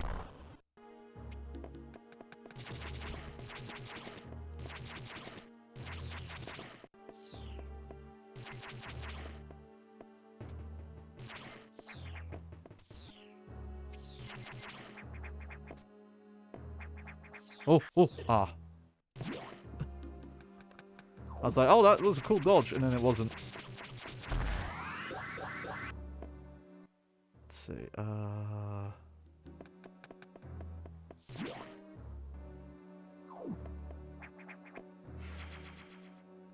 Cool. Yes, I knew it. I could feel it. I was like, there's something else in here, isn't there?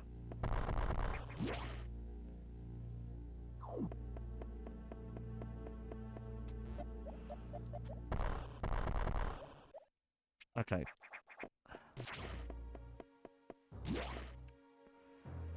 Not yet, though. Hang on, can I actually get out of this room, though?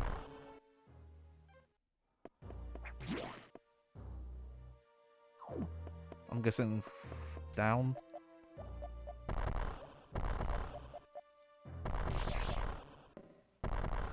Oh, shit. Yep.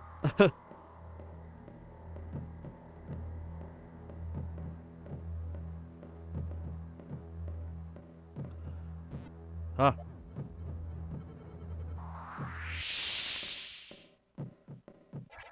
I think that's the only way to avoid damage there. You have to get really far away.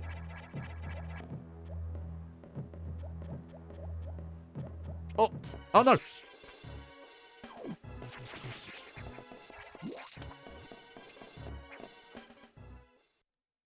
Oh. Oh. It's already getting scary.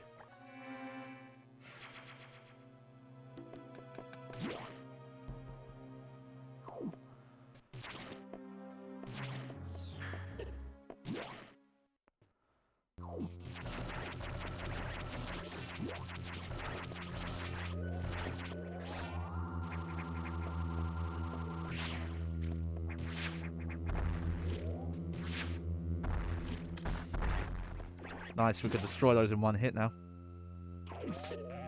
Oh shit. You asshole, that's mine! Alright, what boss is this? Oh yeah, this weird thing.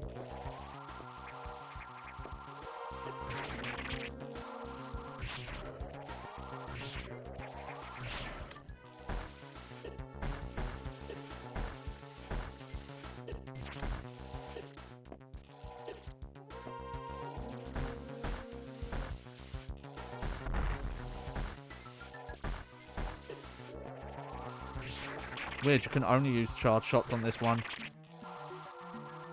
Yeah, see, this is another example of the zoomed in nature of this game can be annoying at times. It's a shame they couldn't have done some sort of like sprite scaling.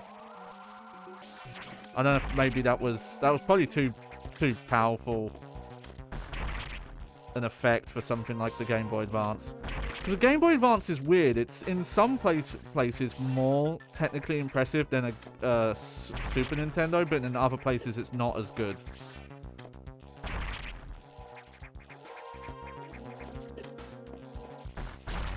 Oh.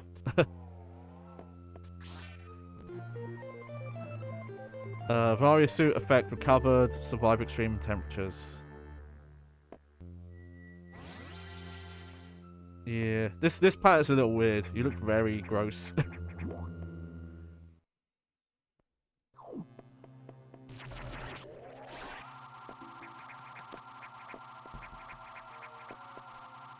So yeah, so that's the example of, oh hey, the wall jump could get me somewhere earlier, and then it turns out, nope.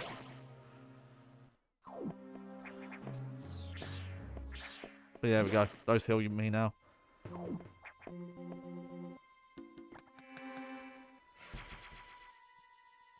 So we'll go behind the bag as it will. I am using RetroArch for this just because again it's the easiest thing.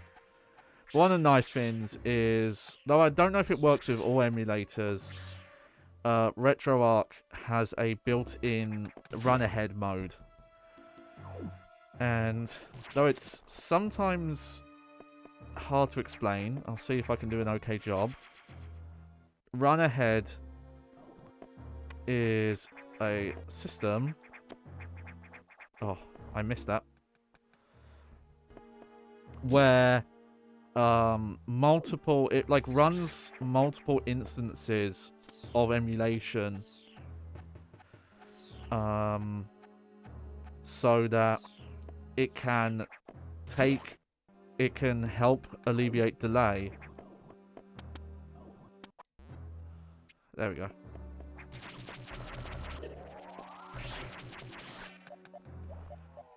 By running like a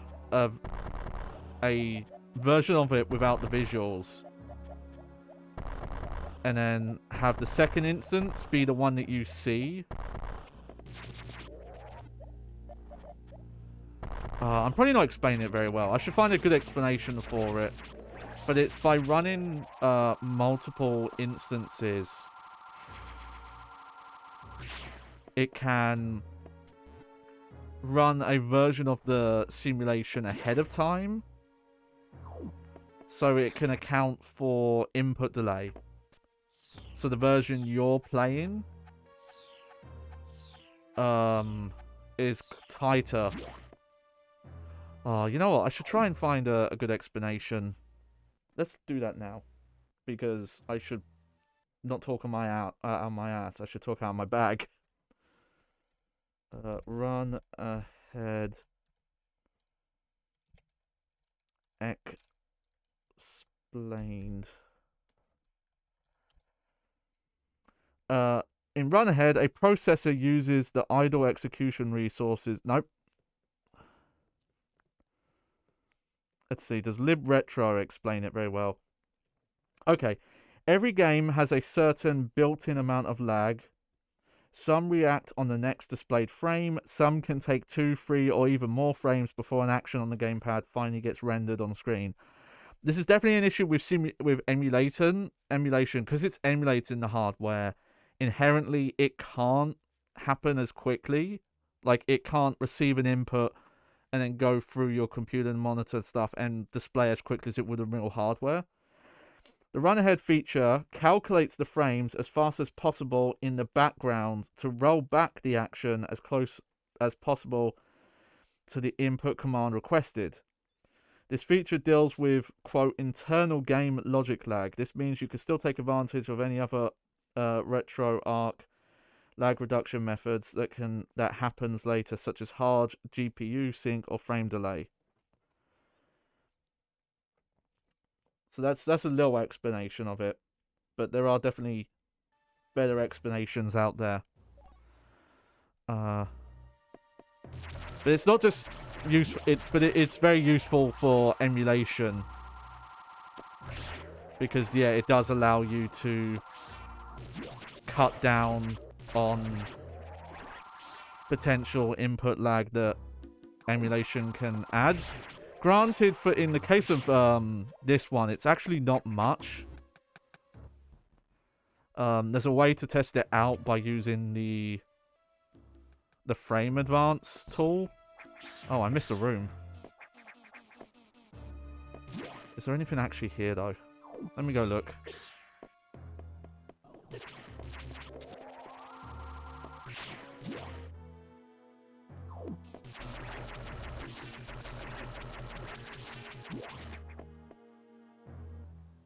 Oh, nah, it's just a save room.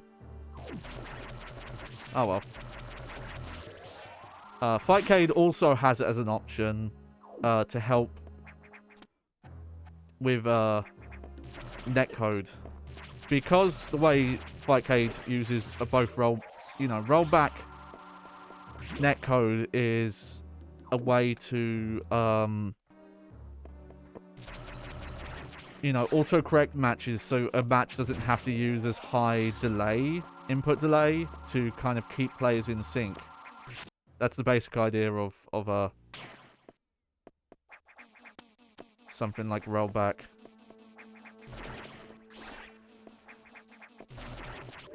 Here we go. And if you have a really powerful computer that can do, simulate the game a frame or two ahead, you can use that rollback. You can use that run ahead option on the FB Neo emulator in Fightcade to essentially eliminate the delay you would have. It's fascinating stuff, and definitely on the technical level, a bit above my head. I try to understand it as best I can. Oh, okay, so that's a power bomb, and we can't even do that yet. Hopefully I've explained it in a way that maybe you've heard of Run Ahead. If you Google Run Ahead, the problem is you get the Wikipedia article that talks about Run Ahead as a general processing concept, and it's written in computer language, the explanation. So, if you don't know what most that stuff means already, it's not always the case, but you do find this sometimes on wikis and Wikipedia articles, that they are written by people who already know everything about the subject. So they're written, the writing, it reads like, oh, this is written for someone who knows what they're talking about. as opposed to I'm trying to understand something I don't. You know, if you've ever gone down those rabbit holes where you read a Wikipedia article and then you click another one, and you just keep going, that kind of article is great for that, because it will just use so many weird, not weird, but you know, like terms that if you're just not in to that much technical knowledge of computers and programming and processing, you're just not going to understand what it's saying. Wikipedia is still a weird beast though. Like sometimes you'll go to articles and it's funny of like, oh, this is an article that doesn't get much traffic. It's weird what will end up on there. And sometimes an article can be on there that's been on there for 15 years, and you look at the history and it's like, wow, this thing gets edited maybe, oh, you know, I'm not gonna save yet, once a year.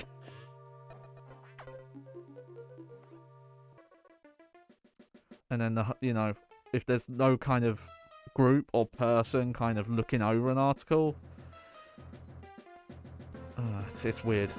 How did the X download the various suit data? This doesn't seem to make any sense at all, unless the X has the ability to process data organically. At any rate, you have the Varia suit. Now you'll be protected from extreme temperatures. More importantly, the SAX will no longer be able to freeze you, so you can escape easier, but you're still too weak. That thing is too much for you. You currently have no way of damaging it, but my simulations indicate that a penetrating weapon like the plasma beam might work. Developing modification data will take HQ some time though. There's also a chance that you may be able to restore your plasma beam by absorbing a large core X as you did with the charge beam function. As for restoring ice beam functionality, I doubt it. Your current cellular makeup would reject that addition. Therefore, HQ has developed an ice missile upgrade that will add a freezing effect to your missiles. It will help. Go to Sector 5 for the download. Aha, going to the next sector. Is your objective clear? Now, get moving.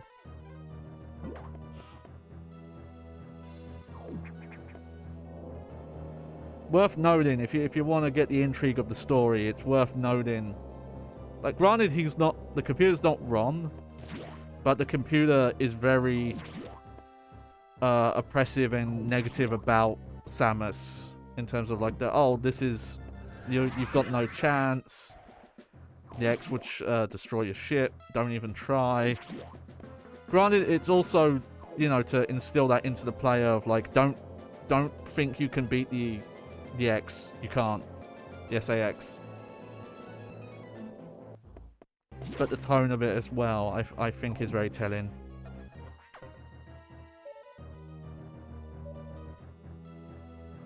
Alright. You need to download data for the ice missile upgrade, but as you might expect, the data room here is secured. Level 3 security hatches are yellow. Release the security lock and download data as usual. And experiment with those new missiles. They will be helpful. Is your objective clear? You know what to do. Go to it.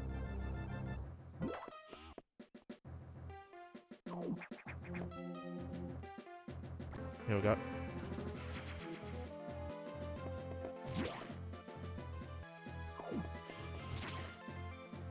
We definitely got a bit.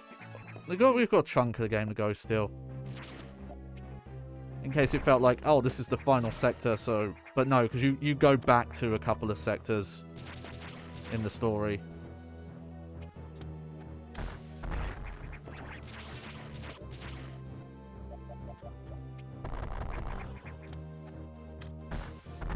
There we go. Ah.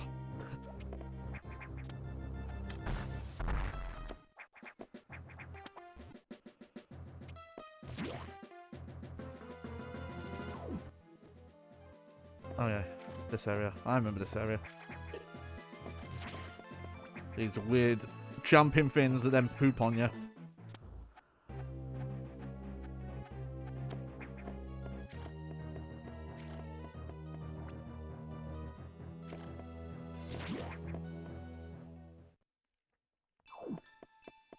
Oh nice, got ice music now.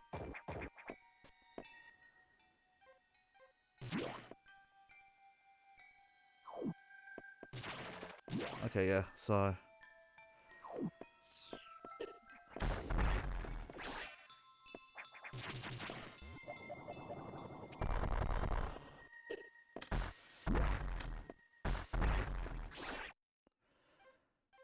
Yeah, we'll go this way first. See if we can.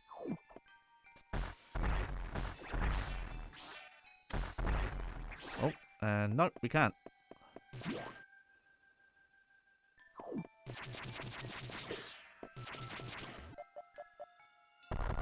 Aha!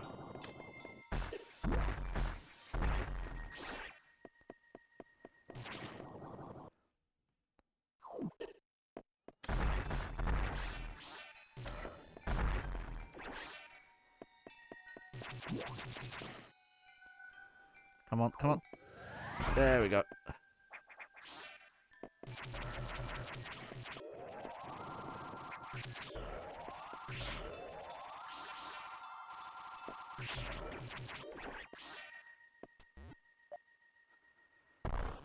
Oh!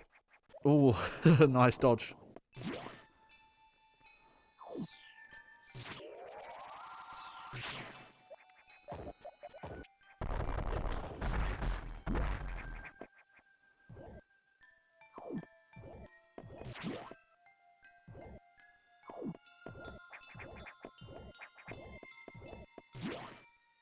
What's that weird noise?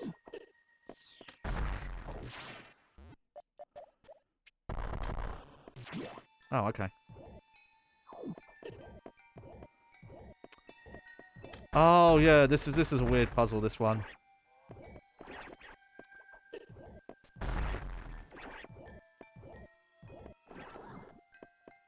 Oh yeah, no, we can't do that yet. We need the ice missiles first.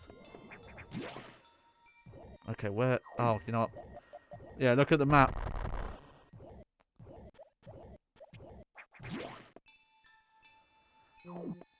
Again, they give you little hints like that. Just gotta look at the environment.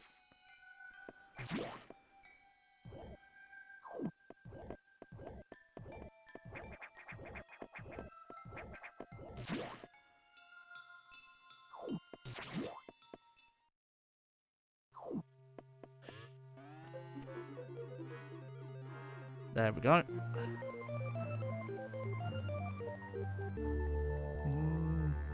Oh yeah, sorry, I just remembered I was going to talk about what the Game Boy Advances I have. So yeah, I have the original model. Specifically, it's the one with the like slightly blue, but it's mostly clear design. So you can see some of the, like the internal electronic guts.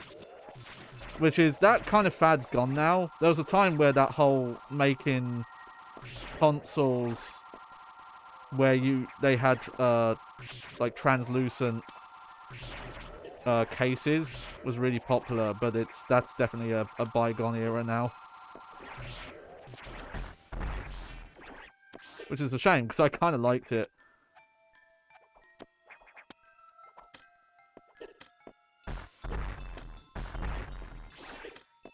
I feel like Nintendo actually were one of the ones that really got on board with that. I don't remember there being an official PlayStation that were ever like that. But I think you could get controllers that were like that, PlayStation ones. Maybe third party. I don't remember about first party though.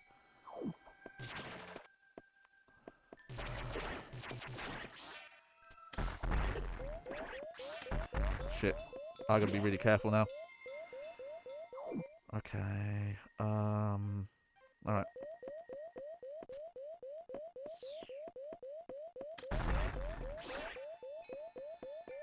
Problem is, now the blue ones know I can absorb them, so they run away from you.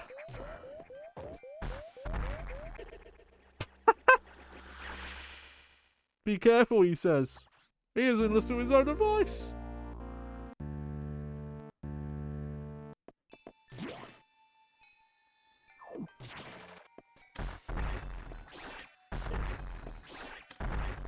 Why would you give me missiles? Come on, game. Look how low my health is.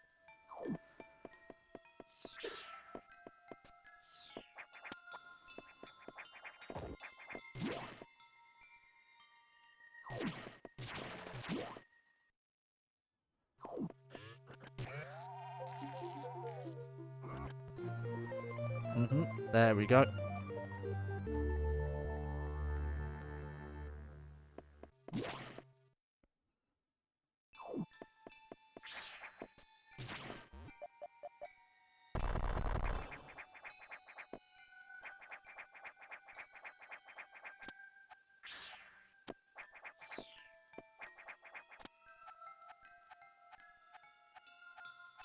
So now, yeah, now we can freeze enemies.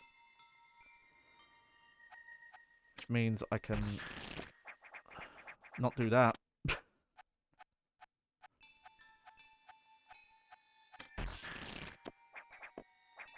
There we go. It was Japes! I knew it.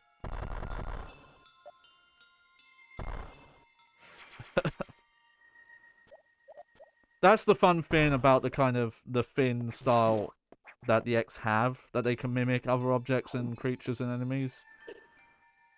Means you get... Oh, you know what? I don't think I remembered that. I just thought that corner looked weird.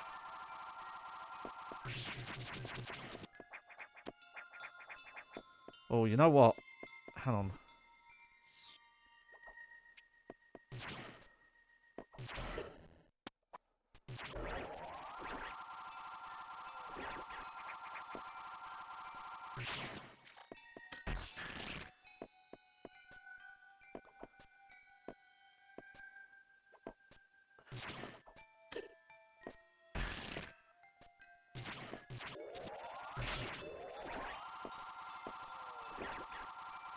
Oh, that's a cool puzzle.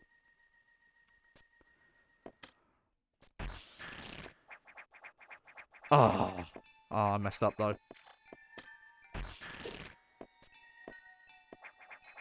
But they have demonstrated this a few times that X will...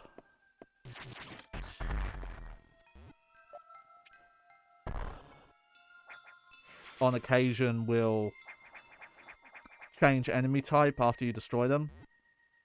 So if you weren't paying attention, you might not realize that.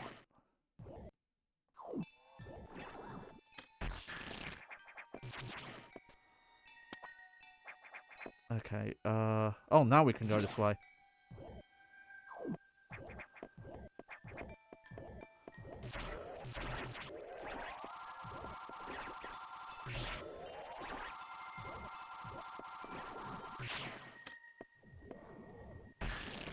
There we go. And start running. Yeah.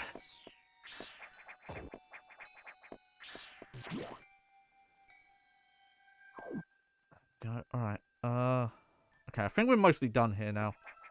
Now it's time to go. And I just remembered I've not talked about those Game Boy Advances I have because I got too distracted by the fault of clear consoles and controllers. And then I have a Game Boy Advance SP. That's probably the main one I use.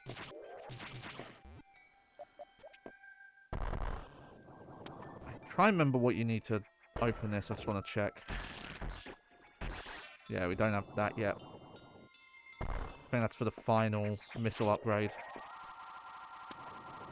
Specifically, the one I have was the one that was designed to look like it's Nintendo Entertainment System style. Oh, what's that? And also, I didn't really need to, but I have it and I love it. I have a Game Boy, it's technically just called the Game Boy Micro, even though it is a Game Boy Advance. I think it actually doesn't play it doesn't play Game Boy or Game Boy Color games. But maybe I'm wrong about that. No, I'm pretty sure it doesn't. I think it can only play Game Boy Advance games. So even though they call it the... That's a hint, by the way, because I think... Huh, maybe I'm wrong. I thought this was a room where there was... You had to freeze that guy. Oh, did you see it?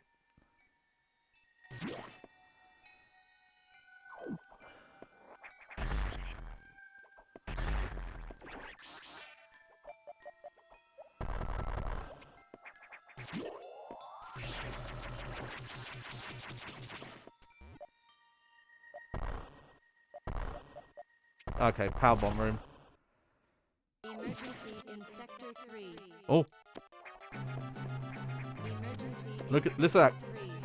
I like how as compressed as the music is, the sound quality of that audio sample is really high. Emergency in Sector 3. Hey! Oh, sorry. I'm going to be paying more attention to my chat. My microphone was covering my chat. Yep. Okay, the micro doesn't play. But yeah, I have a micro. What color is my micro? I've forgotten what color my Game Boy Micro is. But it's fun. It's funny enough, it has a better backlight screen than the first version of the SP that I have. It's not the later models where they redesign the backlight screen.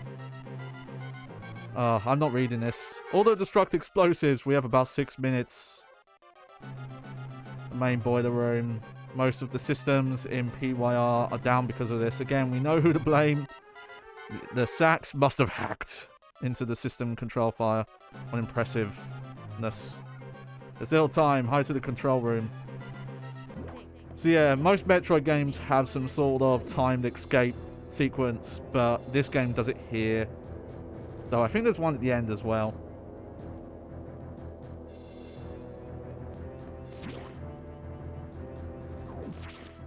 Oh yeah.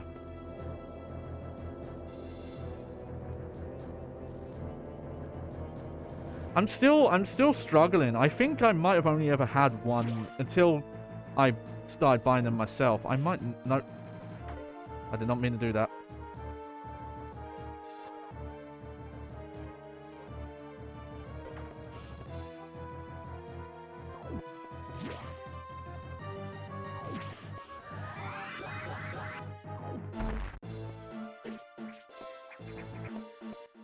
Okay, let's actually plot our route. Okay, so we've got a...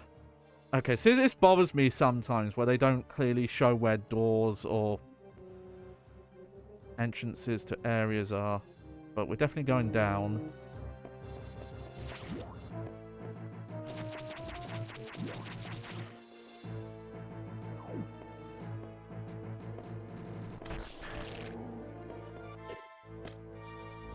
Yeah, these weird things again.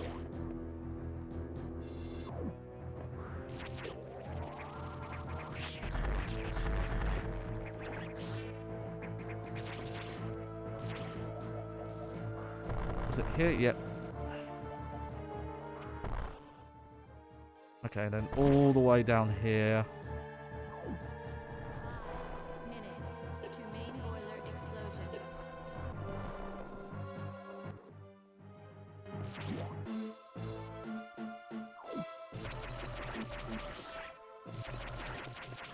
It can wait.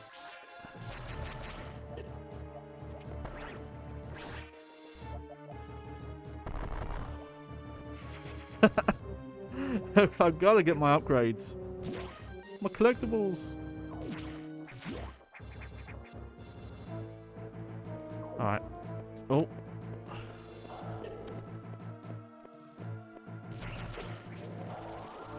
Should have used the missile.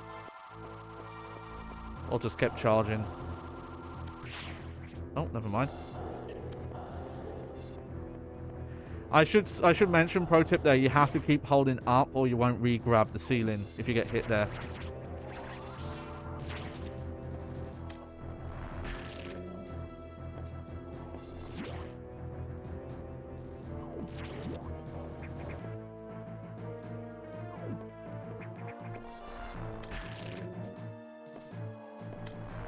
Yeah, take that.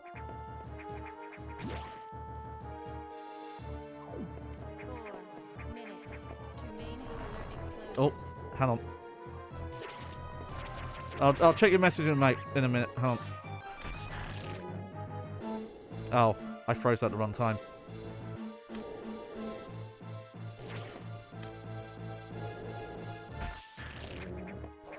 Alright. Oh wait. Wait, no, I am supposed to. Pathing's a little weird. You have to Oh, no.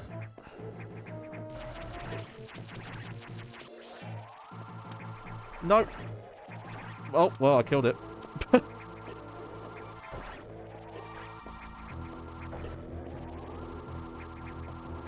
Hate those Jake floors.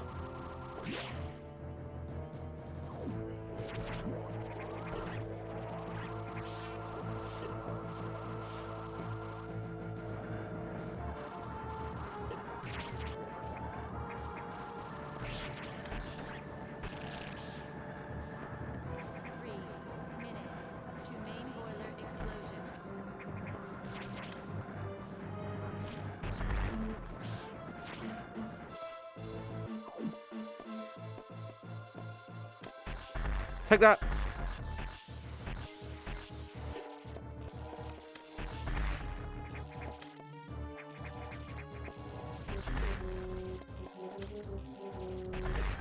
Oh, I'm not jumping in time. There we go. Y-beam. Do you feel like Metroid games having timed escape sequences has become almost too predictable at this point? I mean, I get it, building tension and running away from big booms is cool. I think it's become... It's probably like an iconic thing now, where it's...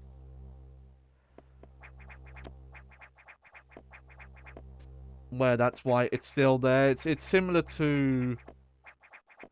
Well, I don't think it lasted as long, but Resident Evil games would do the same thing for a long time. They'd always have, like, escape sequence as well.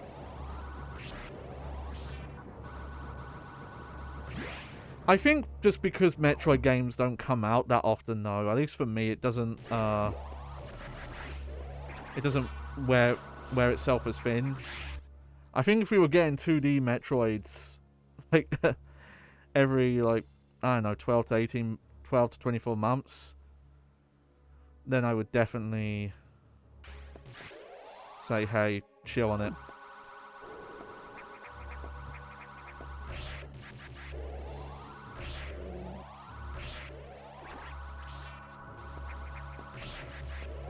Playing them back to back, though, you definitely notice it.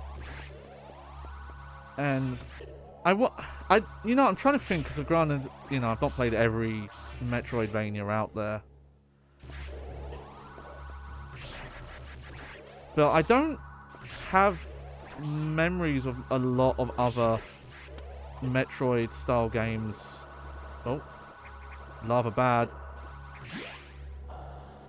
Doing it. I feel like I'm doing something wrong here, but I guess you are just meant to go back the way you came here. Normally they open a shortcut back, but either I missed it or there isn't one here. But yeah, I don't think most other Metroid games, sorry, like Metroid likes or Metroidvania likes do escape sequences. But maybe it's an intentional thing as well, because Metroid games, oh, I wasn't holding up there, have always had you know, secrets or unlockable or just like extra ending stuff tied to playtime. It's like one of the few games I can think of where speedrunning is encouraged in some fashion.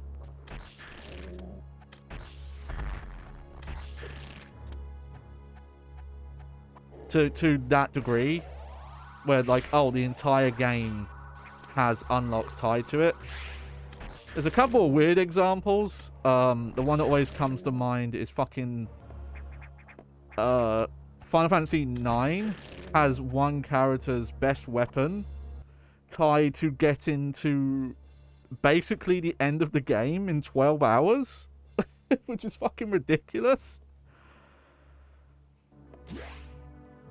Like, not only would you have to be skipping all optional stuff, you would have to be hammering the button through cutscene text to do it. So it seems to have solely been done just to be a bonus for some people, I guess. Okay, I don't think I can get that item yet. And I'm not probably going to go for all items anyway. Heck, we might see if we can get through this tonight, but I still don't know if I can. Well, we'll see how far we get, though. How long have I been going? Okay, 2.5 hours.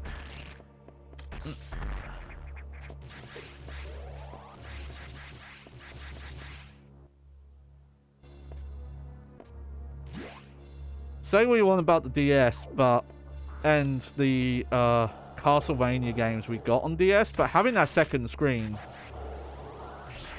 was a blessing for people like me. Like, oh wow, I get to see the map all the time.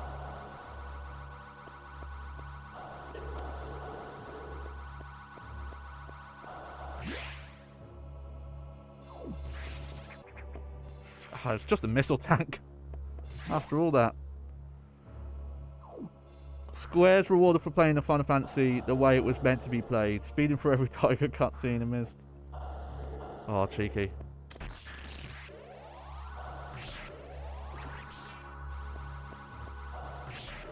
It's funny because Final Fantasy IX is probably, at certain points in the game, it kind of just takes you from scene to scene. Kind of like, I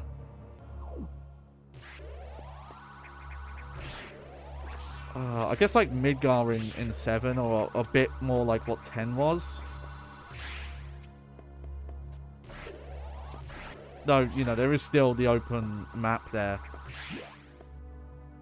But they actually like hop between different characters doing their own things. Oh no, yeah, all the DS ones were awesome, but they're probably the ones kind of like least regarded. Dawn of Sorrow doesn't seem to be as liked as Aria, for example. Though I actually like Dawn a little bit more. It's only the art change and the touchscreen stuff I don't like. And there are fan hacks that can patch that all out now, so that's awesome. Portrait's probably the DS one I like the least because I think the map design's quite bland. Like, the main castle's fine, but the individual portraits you go into are a bit weak. Okay, the X mimicked a crew member. It all makes sense now. The X can absorb the memories and knowledge of their prey. What an astonishing find. HQ was very impressed, but don't you find it strange? This could have been destroying the station, the X and... Computer, shut up! Unusual for a self-preserving species like the X, unless your presence is an even greater threat. A threat to the existence of X elsewhere. This is only a hypothesis. That's just a game! Perhaps. Their survival instinct is in conflict with their newly borrowed intelligence. Don't let your guard down yet. The X are still a threat. Samus, I see biosigns on the habitation deck. Survivors? Oh, what's wrong with my stream chat? I can see your emote, but only half of it. Let me see if I can fix that. Where's my mouse? There it is. There we go. Oh, it's Tails. The best Tails. Okay. The infected crewman you saw has survived until recently. Maybe there's a chance. The signs emanate from here. Is your objective clear? Yes. I've just restored power to the main elevator. Use it and return and look for any survivors. Okay, the bit coming up here is maybe one of my favourite parts of this game.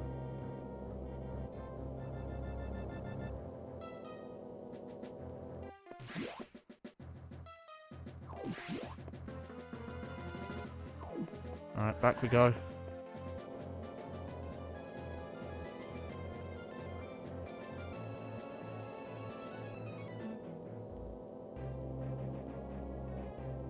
Man, I wish I... Maybe I should have played that ROM hack where they speed up the elevators. Oh, okay. I can do that.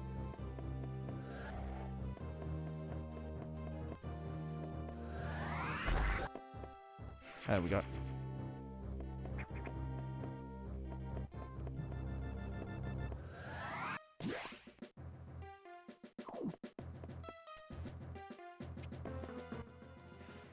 think while I'm here, this is kind of my opportunity to get some of the optional stuff. I could be wrong, but let's see. Oh yeah, not down there. Go around. Because there is definitely a point of no return that when you come back up here. We can go in here though.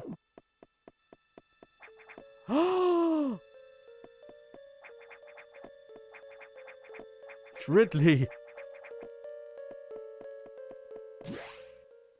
That bit's cool, but that's not my bit I want to see coming up. That's over here.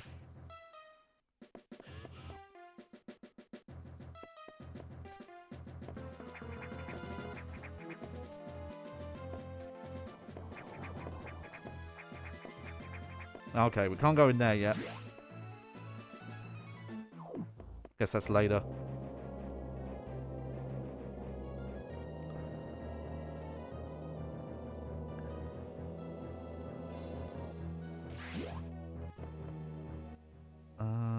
Okay, no.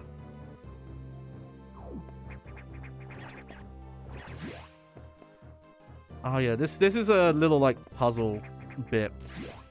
Now, there's a lot of optional stuff you can get.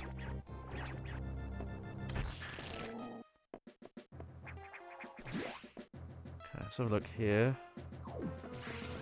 Okay, no, not this one.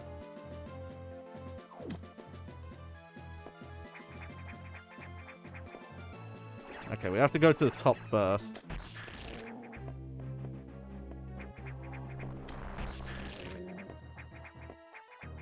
Here we go. Oh!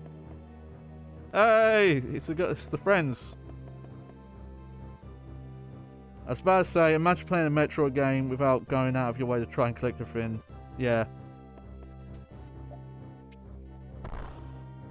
And in a bunch of the games, some of the ending gallery images are tied.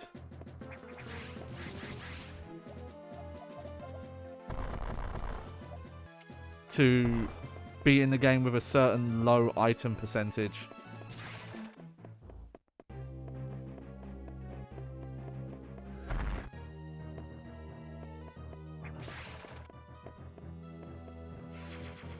There we go. Oh yeah, I've done something wrong though.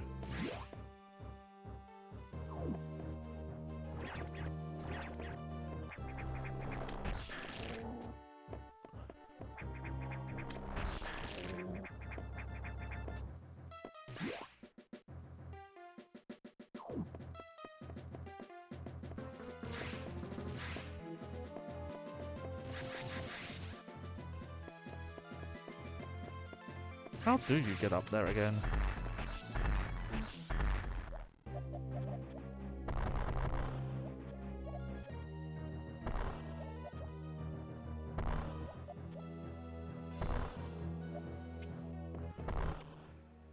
Oh, hang on.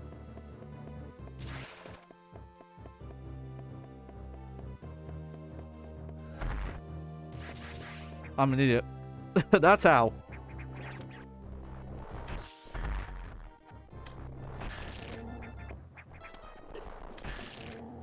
I thought about it for a second. I was like, oh, yeah.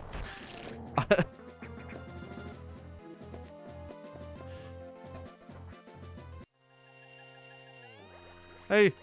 So yeah, these are the animals from Metroid, Super Metroid that you can save.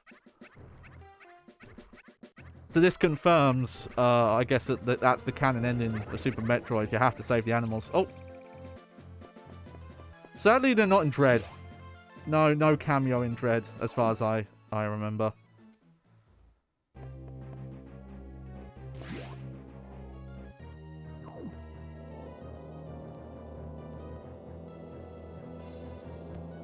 Oh, we're gonna have a little think. Etacoons and Dachoras. I met those intelligence beings before. They seem to recognize me as well. How unusual to meet again here. In the past, they helped me unleash abilities I didn't know I had. But where did they run to? I hope they're safe.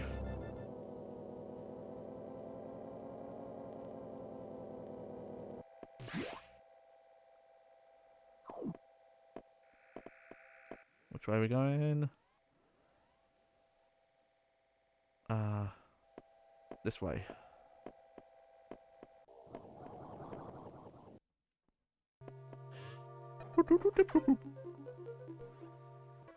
So, the survivors were not human. Most unfortunate. We can now confirm the deaths of all crew members. I imagined this was the case, but I'd hoped it wasn't so. I believe the X only infected the humans for knowledge. That form is too weak for battle. I am sure the others were merely food for the X. Samus, I think they are evolving, growing stronger. Some are now appearing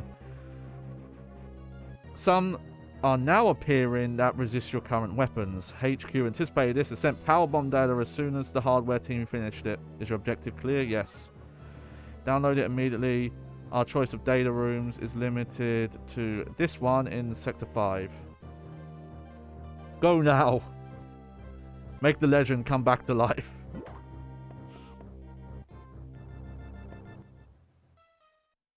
Alright, ups.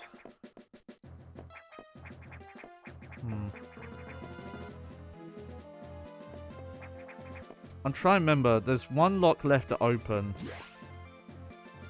And I don't remember when you do that, but that's kind of where it signals the end part of the game.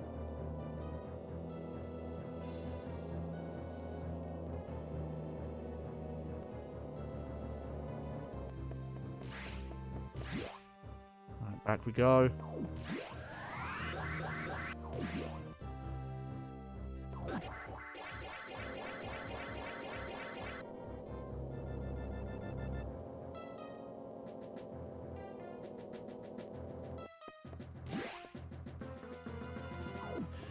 Oh, fine. We'll talk to you again. Alright, you've been to this data room before, but I'll show you its position again. The objective clear, yes. Now move out. Okay, now we'll save.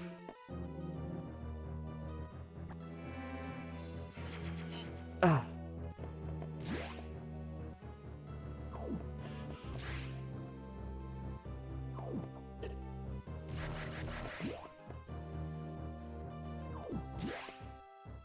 Why did I never go in here? Oh, because it was locked.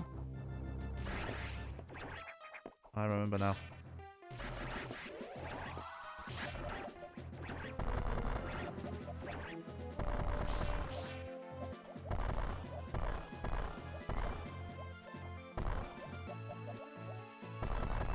Huh. How do we get in that then?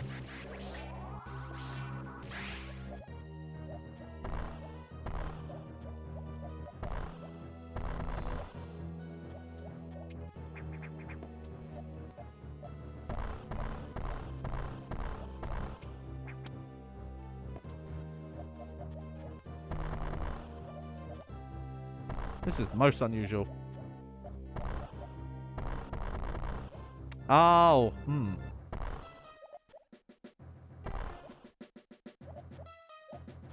Oh, there it is. There we go. Those ones are cheeky. That's not a puzzle. That's just futz around for a while.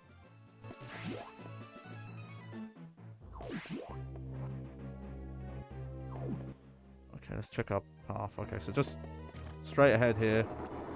Oh, he's there again.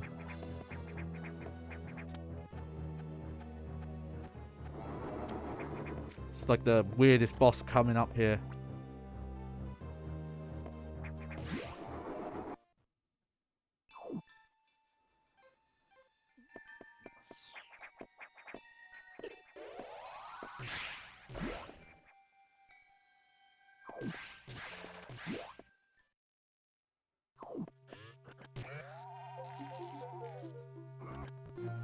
There we go. The ball, hold R, press B.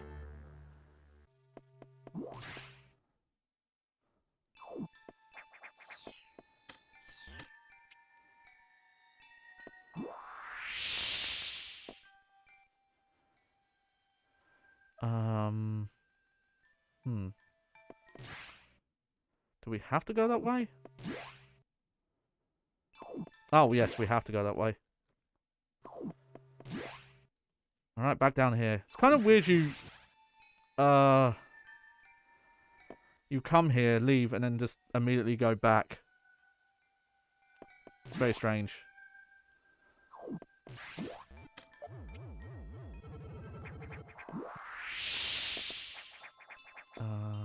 No, I won't save yet.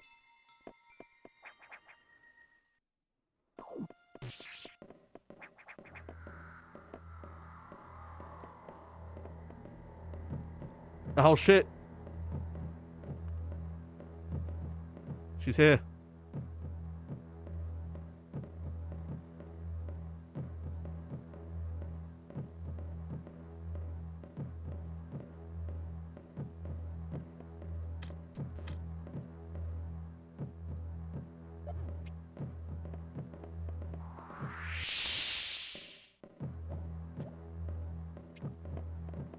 If you're not patient there, she will chase you.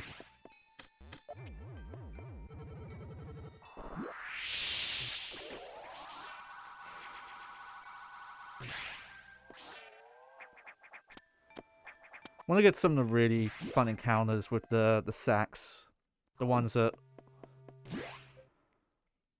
are like proper chase sequences.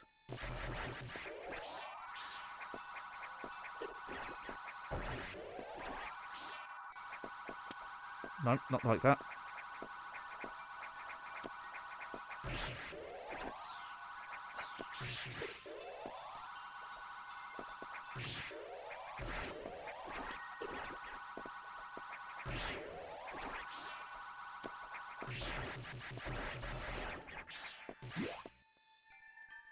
I'm just going to safety save here. Oh. There we go.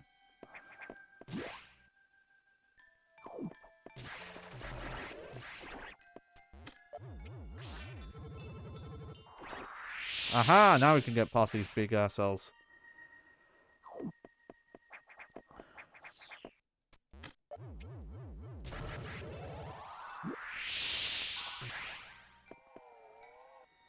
What was in here? Oh, this one. Okay, this one might take a few tries.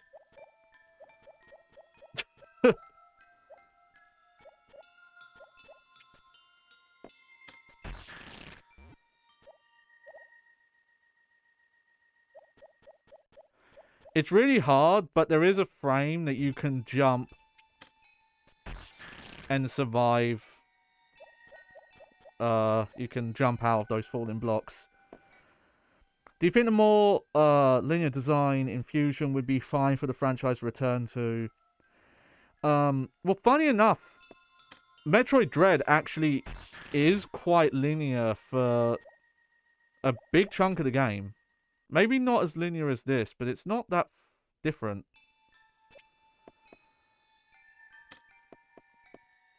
It doesn't seem like it, but it doesn't uncover the map for you the same way. I think that was probably smart to keep out. Oh, see, that's the one. That's the one I hate.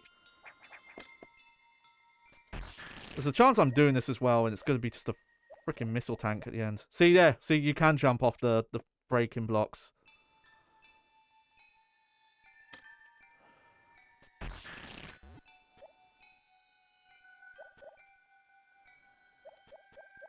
Oh, oh! I did it! No, no, no, no! Shh. It's a secret. No! Fucking troll. This bit's a troll. I'm not doing it again. But yeah. It's kind of funny though, because as like Metroid Dread, though it does allow for the sequence breaks, I think it hits a... Hang on. Why does my chat display weird? It's fine. It seems to mess up with email. Oh, I think I know what it is. Yeah, if I... There we go. I think that'll fix it. Because Dread for most of the game is this straightforward, and they don't let you kind of just use the wall. I think the best example is Super Metroid, because the wall jump lets you get to, and doing bomb jumps lets you get to some places really crazy that you really shouldn't get to. And because it's not that hard of a move to do,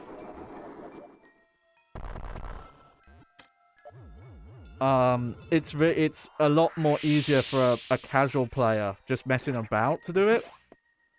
Whereas in Dread, the sequence breaks are a lot harder to do.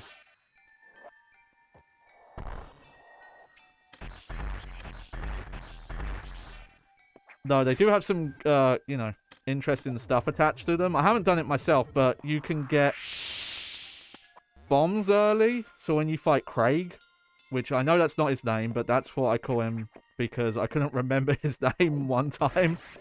And now he's just Craig to me. But there's an instant kill you can get on him if you get bombs early. Or something. There's some, I think it's bombs or something else you get early, and it allows you to instant kill him. It's really fun. But yeah, if this game just had more options for sequence breaking, which unfortunately the game, I talked about this at the start, it's the programming, it's hard-coded that you're not allowed to. People have tried and found them, but unfortunately, if you're not at a certain story point, those other items don't spawn. So if you somehow got to a data room early, you'd get there and then you just couldn't pick up the item, or a door would just be locked and you couldn't open it. Stuff like that.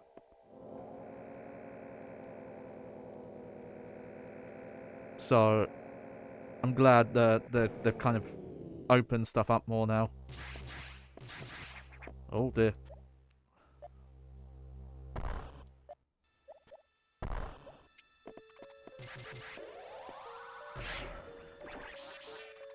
But as much as Dread actually is quite linear compared to Super Metroid until kind of, oh, this is the point in the game where going for, you know, like items. There's always a part of the game where it's just, oh, you can fast travel around.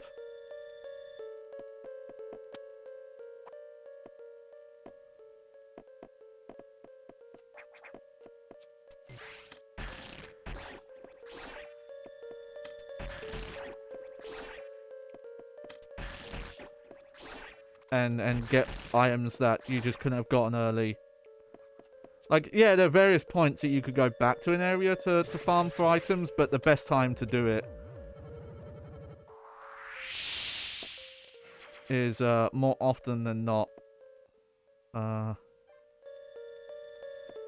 and remember if there's actually any point to doing the Shine Spark here. But the thing I was thinking of is, I'd probably argue that Dread, in just in terms of like pure gameplay, it maybe isn't the easiest in the series. That still might be this one. But I would say it's easier than Super Metroid or Samus Returns. Probably all of them except maybe this one. It might be kind of like tied around it. But a lot of people seem to think that game was like really hard on its base difficulty.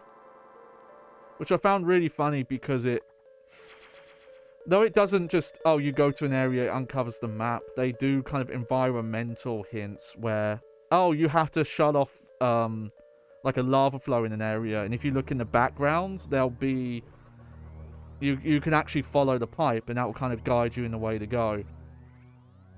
Again, without using like screen pop-ups and things like that, they communicate game design and gameplay through just the environment on its own.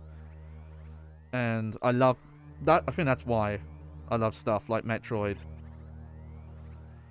Okay, the main silo of the reactor core has gone offline. That's why all elevators and station systems are down.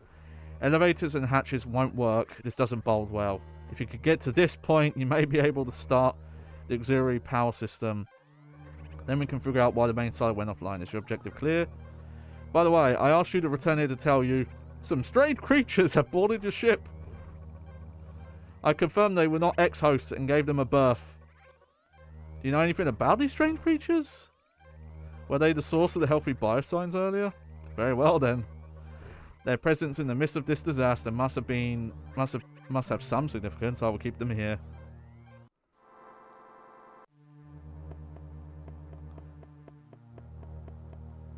Okay, I think the first thing I need to do.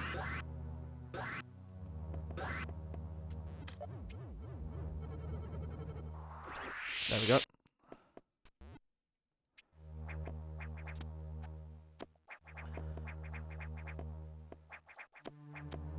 Okay, yeah, we're not going up there yet.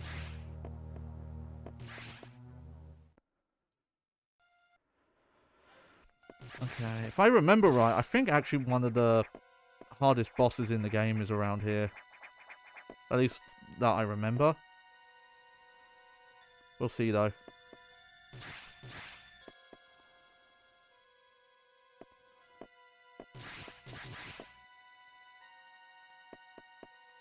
Yeah, can't save.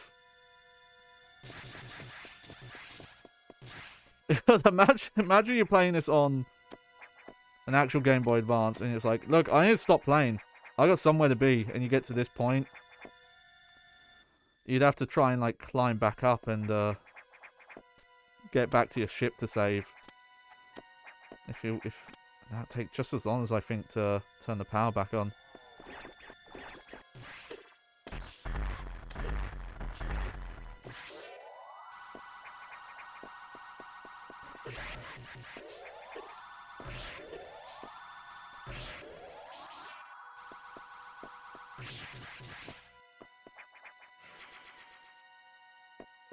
I think that's one of the few energy tanks that they purposefully put in front of you. So if you were going for like a low percentage run, you would have to avoid.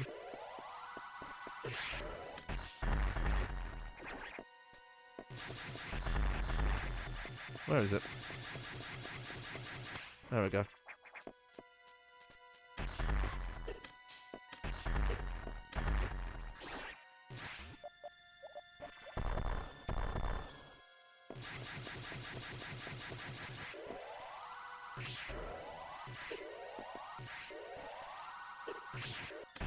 What am I doing?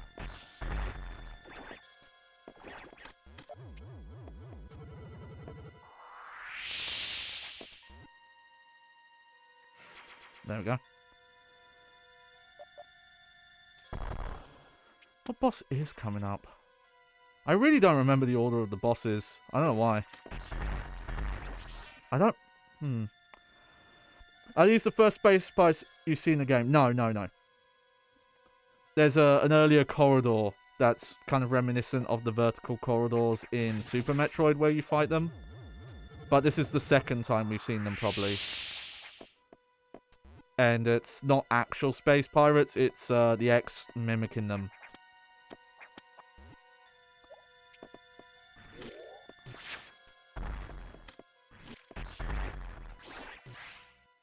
Okay, what boss is this?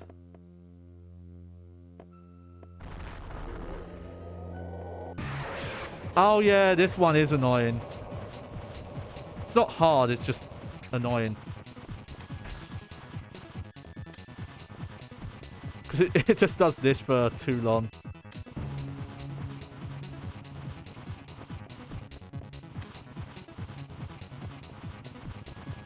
Okay, come on.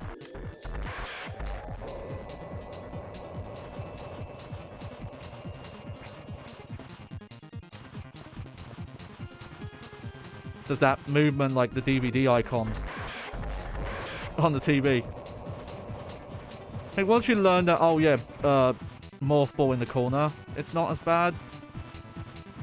But I remember this one having a frustrating phase at some point. Oh yeah, this is the...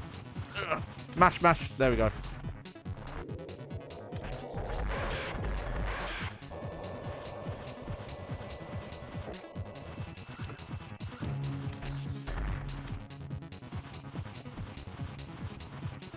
Ah.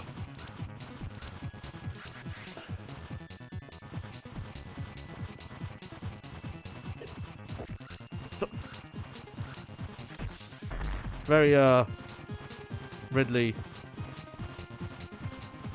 There we go.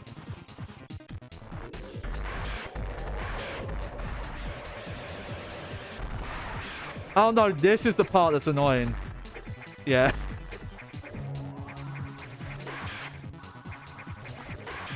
Because for some reason, this part does way more damage than the earlier phase.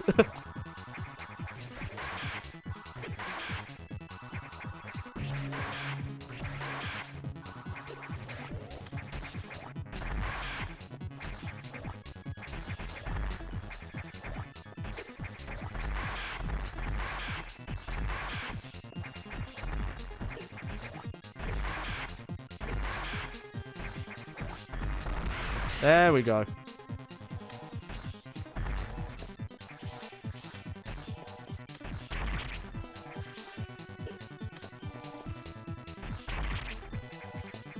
Ow. Ow.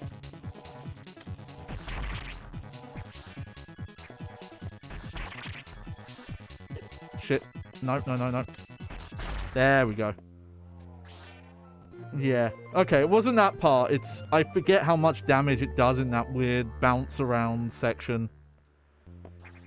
Oh yeah, check me out now.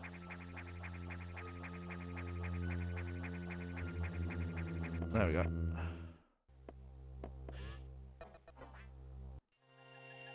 Auxiliary power engaged. Why this is back here? I don't know.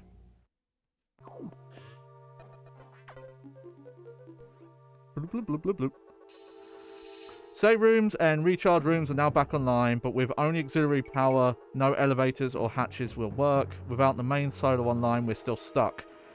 I believe the source of the problem is the vegetation you saw earlier choking the reactor core components. Is your objective clear? Yes. We'll have to find the source of those routes to proceed. See, this is a fun bit because they actually do take away the navigation a bit now.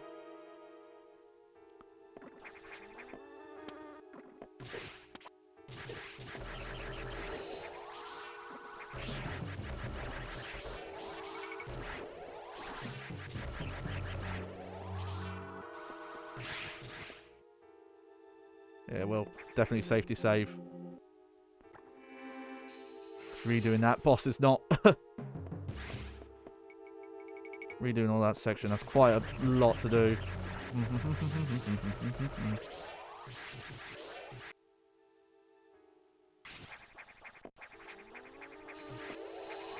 I'll go get used to the timing.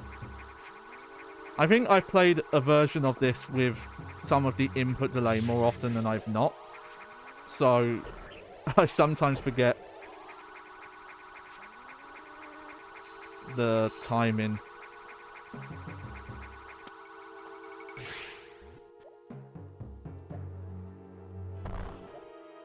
Pretty sure this is the way you're meant to go, actually. Yeah. You go bounce. Yep. No worries. You have fun. I might end up just doing this tonight. I don't know. I don't think there's actually that much of the game left. Oh, shit.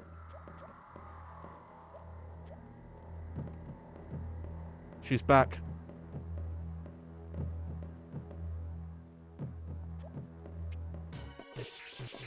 Okay, this is probably the hardest bit in the game.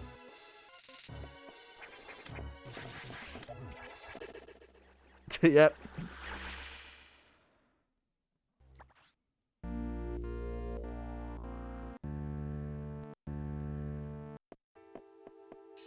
Especially because they don't give you a health recharge nearby.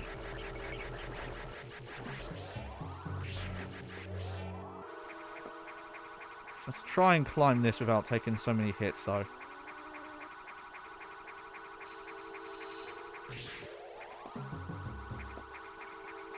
If I do that... there we go. Oh, let me just speed this up.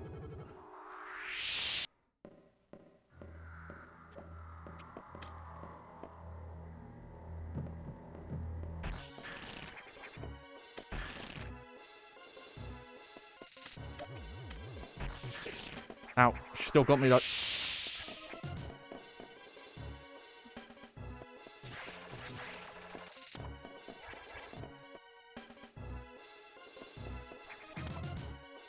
High intelligence.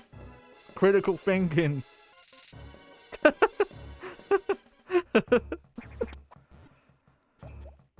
There's some really extended sections later on where they give you multiple hiding spots. But the Emmys in Dread definitely feel like what they wanted to do, but just the hardware limits. That's reportedly the whole reason we never got a Metroid DS, even though, you know, there were a bunch of Metroidvanias on DS, was technical limitations for the ideas that, oh, I'm gonna forget the name of the guy who directs them all. I'm gonna have to wait until the credits to see what his name was. Oh yeah, look, we're in Sector 2 now. I think this might be our main opportunity to...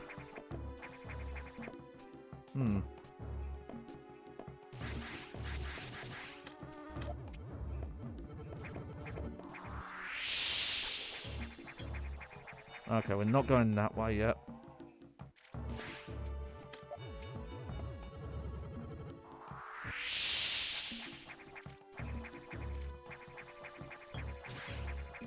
Oh, okay.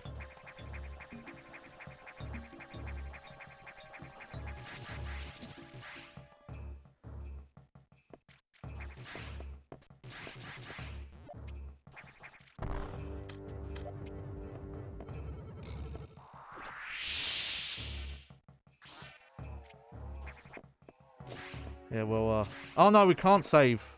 Yeah. Because the doors are locked still. Okay. Not these ones, though.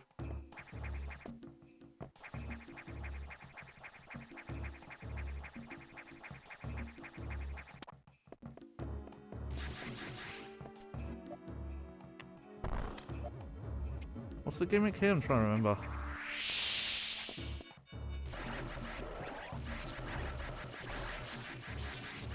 Oh, that's all.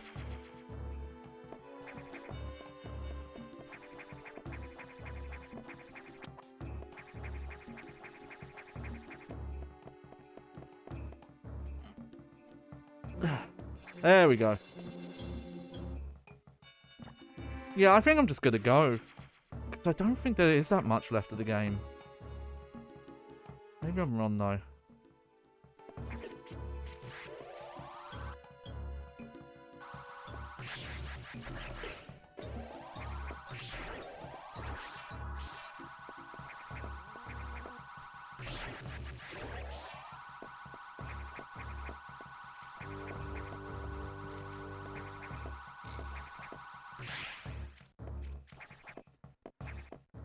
See.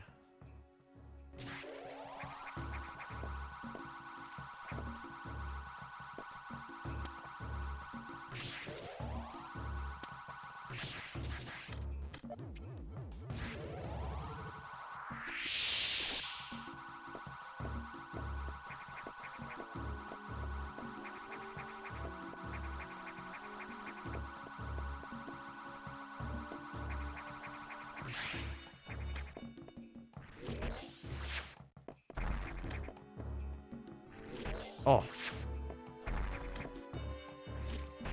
There we go. Oh shit, I didn't get the health upgrade. It didn't count. I was too quick. This boss very reminiscent of a Metroid, Super Metroid boss, I think, was the idea.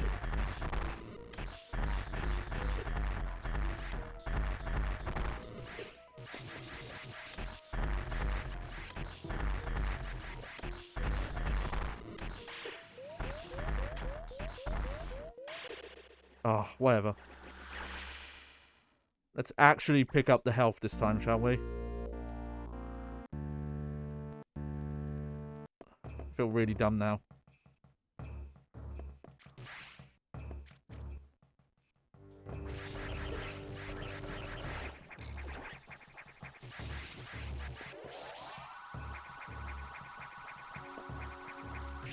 Oh, you know, I don't think I went this way last time. Oh, that's why. Can go that way.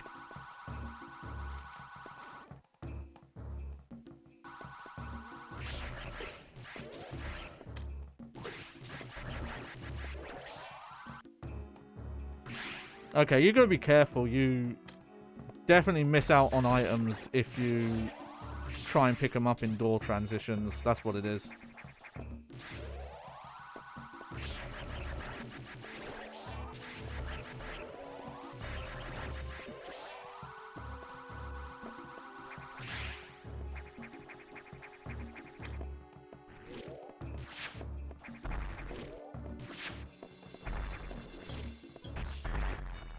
There we go.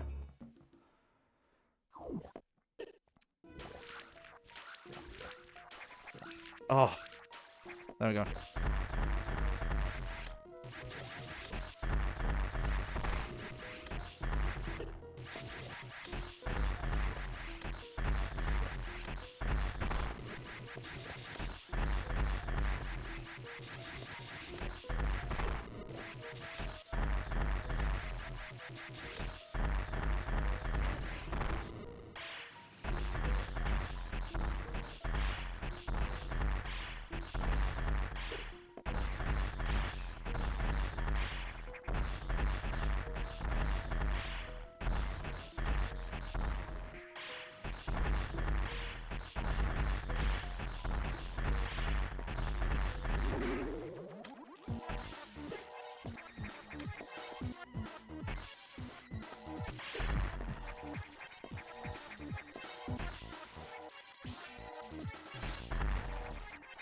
Oh, oh, oh. Ow.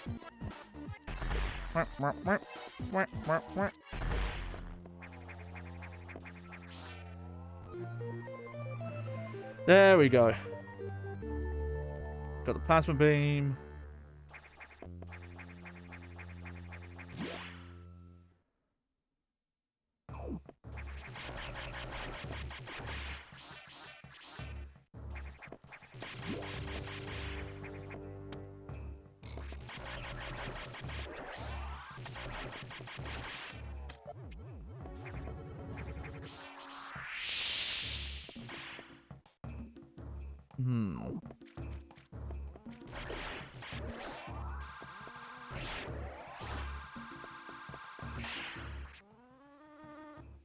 Huh.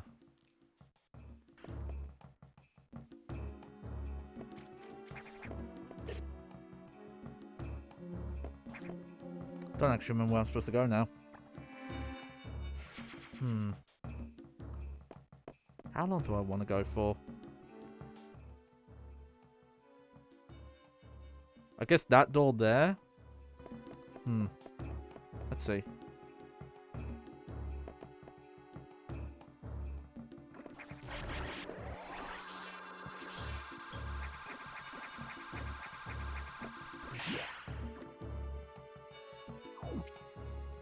Oh, no, okay.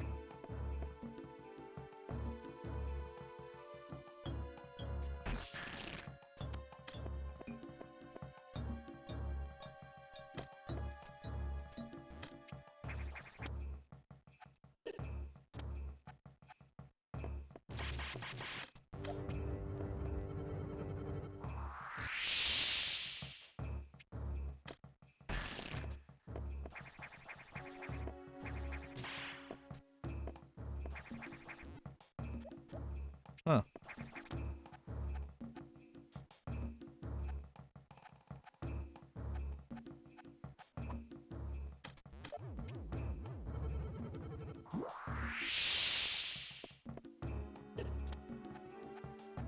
I don't remember how you get that power bomb there, but I'm not gonna worry. Alright. Okay, there's another room down here I haven't been in. Can I go that way yet?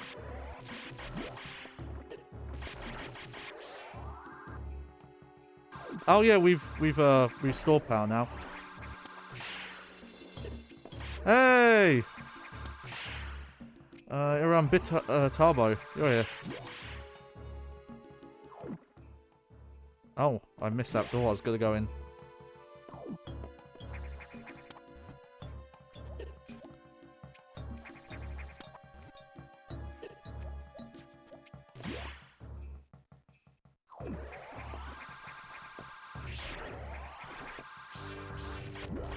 One of your favourites, huh? I gotta think more. Because some parts of it I really like, and then other parts I'm not so sure about nowadays.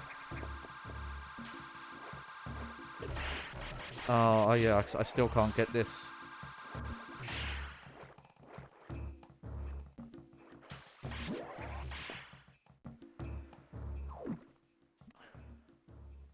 Zero, then Dread. Dread's my favourite still. I think it was a toss-up between Zero Mission and Super Metroid for a while. Even though Zero Mission is really short, it's such a tight game from start to finish that I think I liked it a bit more. But yeah, Dread's my current favourite. I wonder if I'm just supposed to... Yeah, get out of here. Oh, are you kidding me? I keep forgetting these enemies are actually doing a lot of damage right now.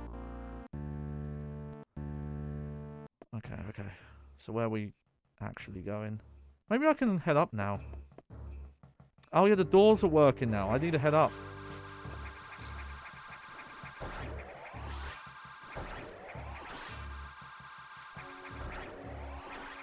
Keep forgetting that.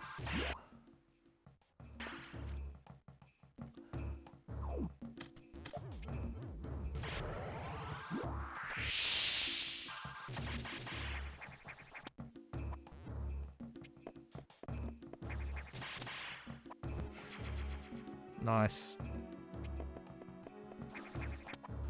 Double secret there.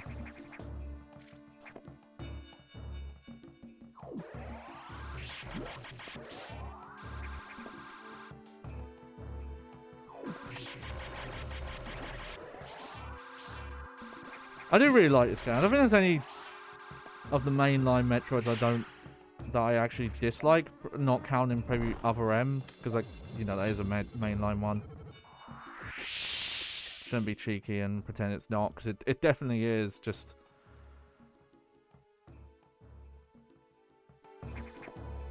that one gets to me.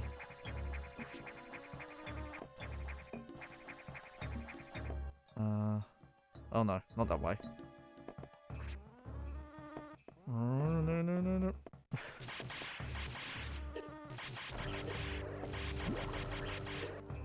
God. I keep forgetting how much damage those guys do. I need to get that next suit upgrade.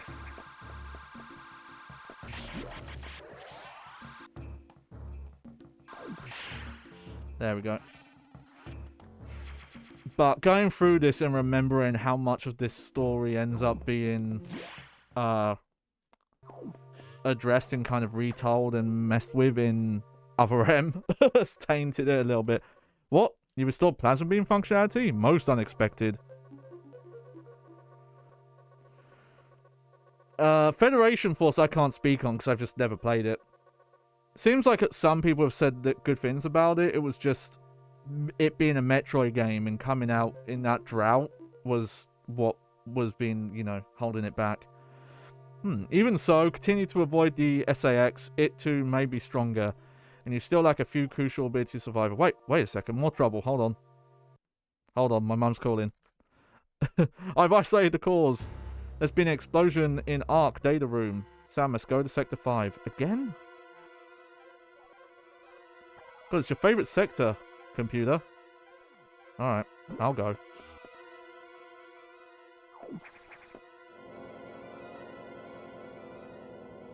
Again, it's saying Other M is bad is a weird term because, like, on its own, and even in just looking at it as it's built, it's not a bad game. It's more just what you expect, the highs you expect a Metroid to hit, and what you expect out of a game like Other M. And is it Sakamoto? Is that the guy I'm thinking of? The main Metroid director. It really feels like he forgot what made Metroid good for a hot minute there. It's gotten worse. The damage seems to have been caused by a creature kept here with the searchers who named it the Nightmare. Offer your souls.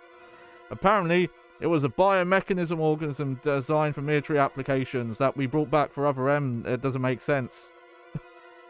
It possesses uncommon power and can manipulate gravity. We must assume that it's become the ex-host. We have no choice. You must find it and defeat it. I cannot confirm the location. Is your objective clear? Yes. That thing is out of control. Hurry before it destroys the entire station.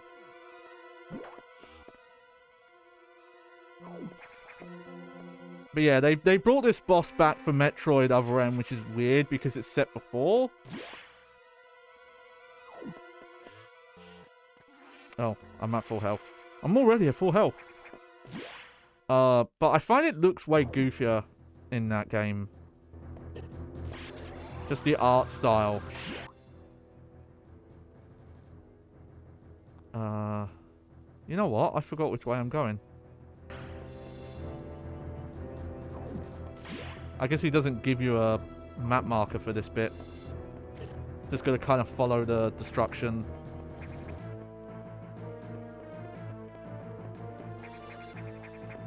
Oh, here we go.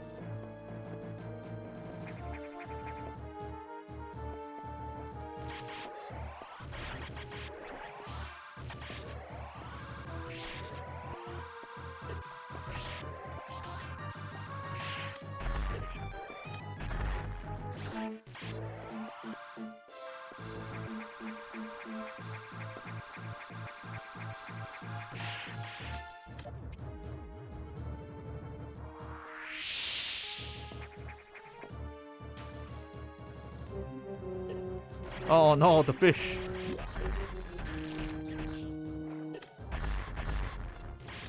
Oh yeah, the weird fish space pirates that are only in this game.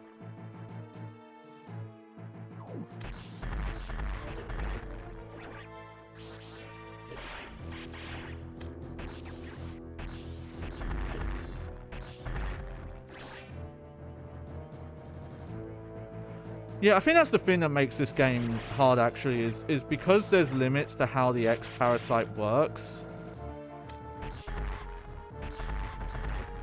You know, like, there's a finite amount that will drop from each enemy type.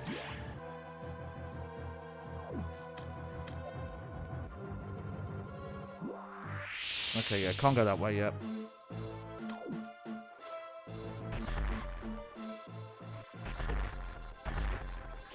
That getting health back is actually quite hard in this game. I kind of forgotten that when you get to this point in the game does get a lot harder. Just because of that. Like, yeah, when they're just dropping the yellow ones, like, that's such a tiny amount of health you're getting back. And they don't give you the charge beam thing to draw orbs in. Or anything like that.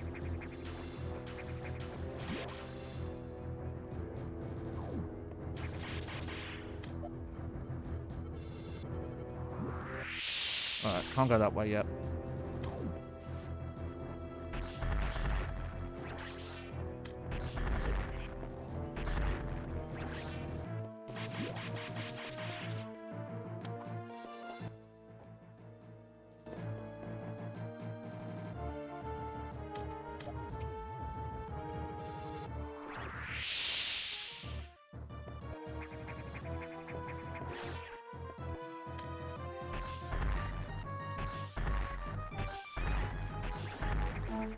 Oh, there we go, though. That's interesting. I have to remember that.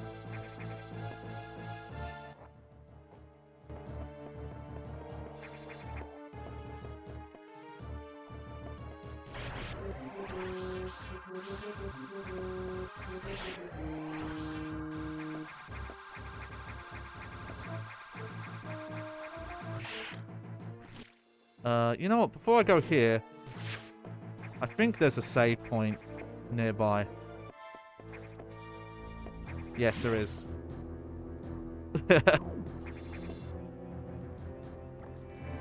play it safe, shall we?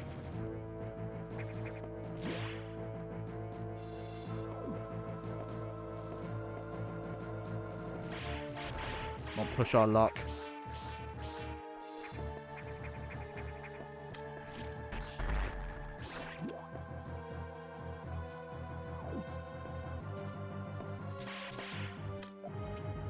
This is missable, by the way.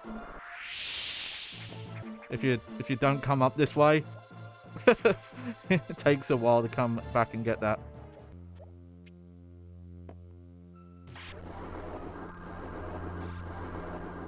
Okay, this guy sometimes can be a pain, but we'll see. Such a weird boss, but I think he works here.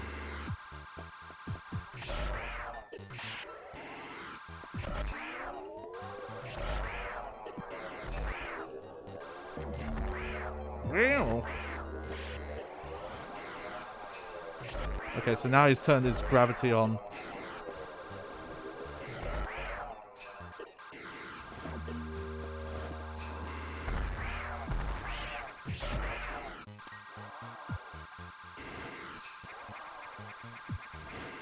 I think this is the annoying thing about this boss, is he can't turn around.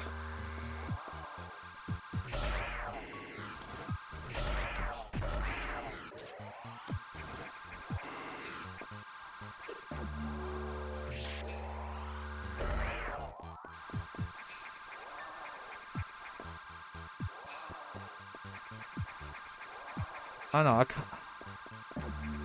More so than Super Metroid, which is always the one people talk about having a remake. I'd maybe want a remake of this, because having a version of this where the camera could pull out in these boss fights sounds a lot better than having Super Metroid remade. Oh, look at his melty face.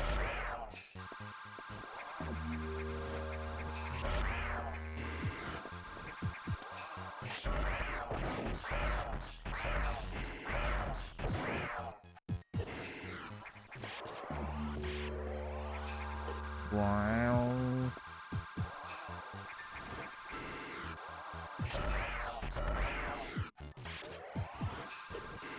Oh. Wow. Oh, what am I doing?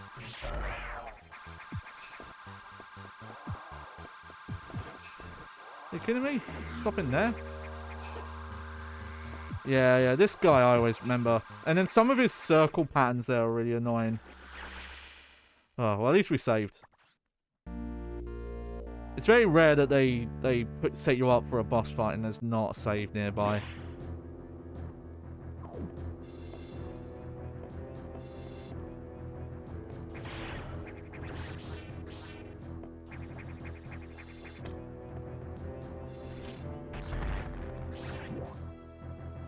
Good.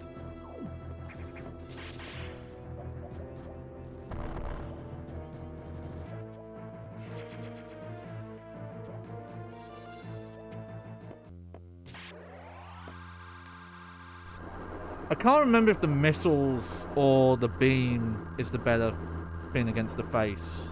Because the beam does like more, charge beam does like more damage charged.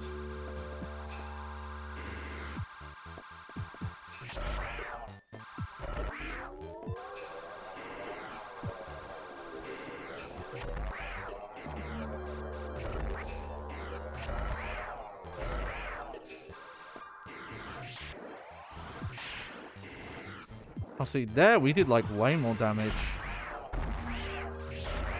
So maybe the charge is the better thing right now.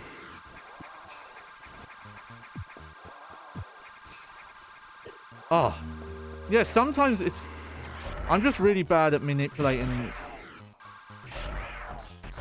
the pattern here for some reason. Like making it turn the way I want.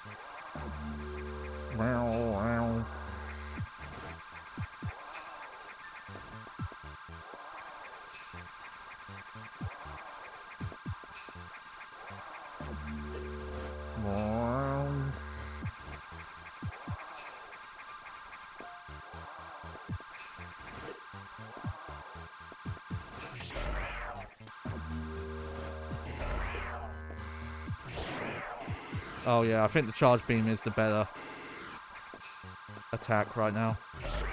If I can get all the 3 beams to hit. Oh no, it's happening again.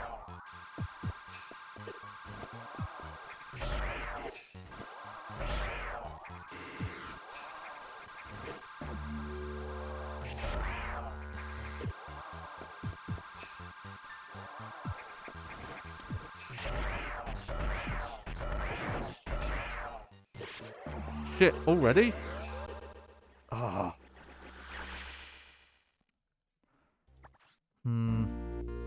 I'll get this, don't worry.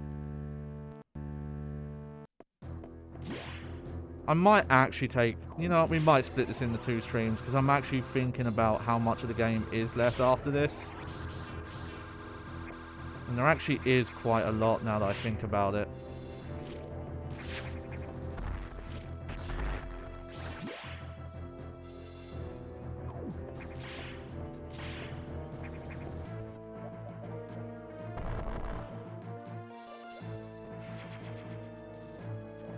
Yeah, because if I look at the map...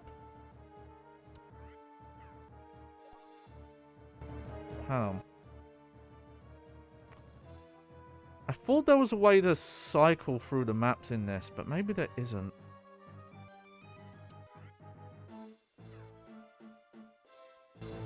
Guess not. That's weird. I guess that's only 0 mission.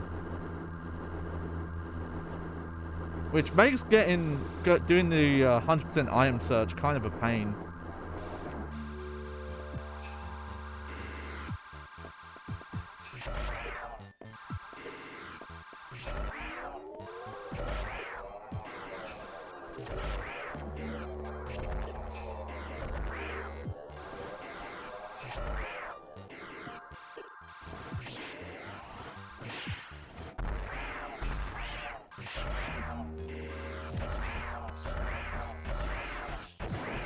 Oh no, the missiles definitely do more damage on the face, just over time.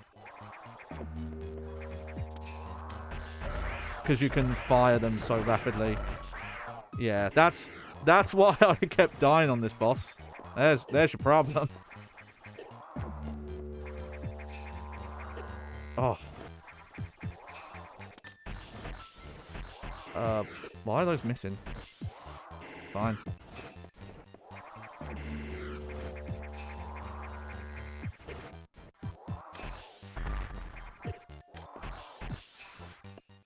What the fuck? What am I supposed to do there? Oh.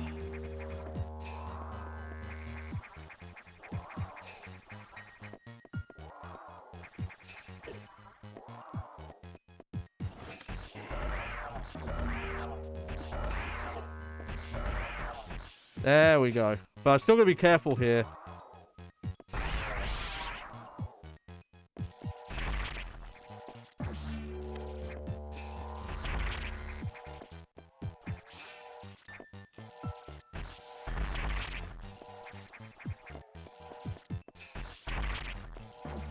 This could be over very quickly if I'm not careful. Oh. There we go. Whew. Gravity suit effect recovered. Move through the water. Yes.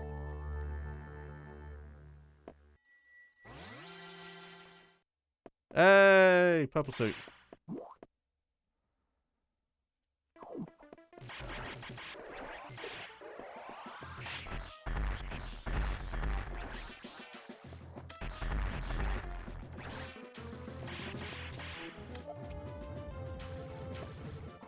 Yeah, okay.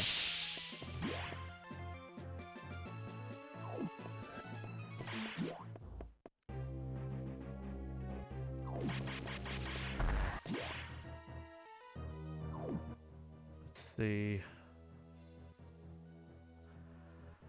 Is this the point in the game where the elevators don't work still or not?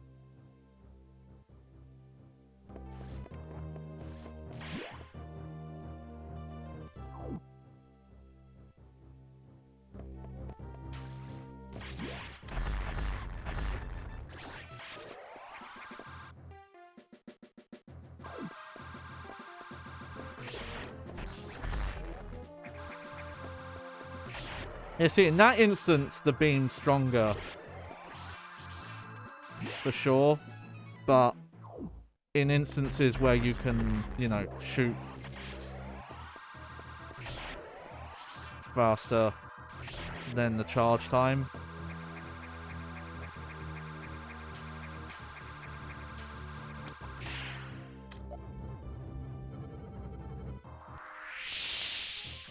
Oh.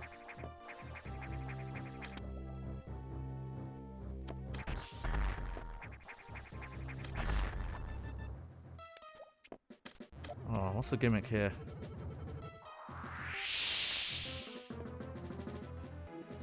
Oh, yeah, this one's weird. Okay.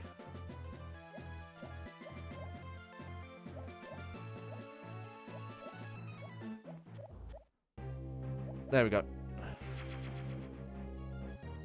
Yeah, you can't use the bombs in those rooms because it, yeah, it does that. Turns on a elevator thingy.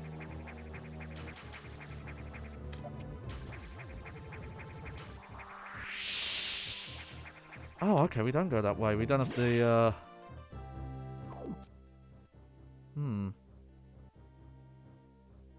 Which way? Oh, no, we go from the top. I just came from the wrong way. Oh, at least I got the extra energy tank.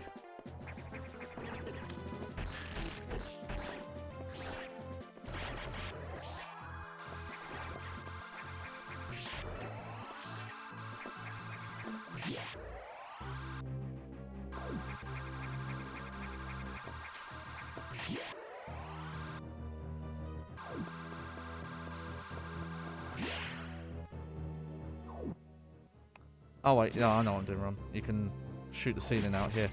There we go.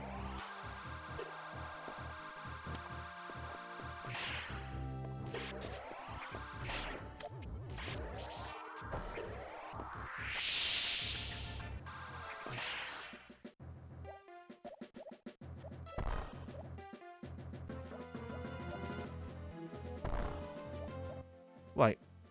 Oh, no, we can't go here. This is destroyed, even though they haven't said it's destroyed. Where do we go from here?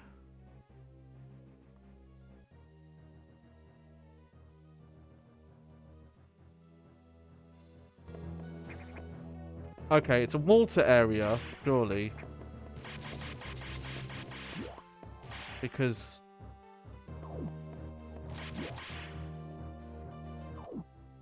now we have... Okay.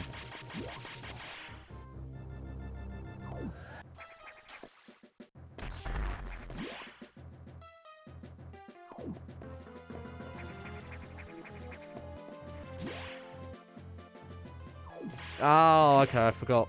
This is, yeah, this is the way.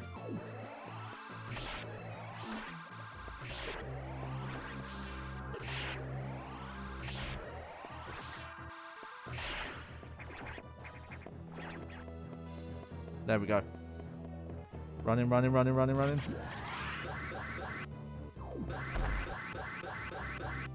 Yeah!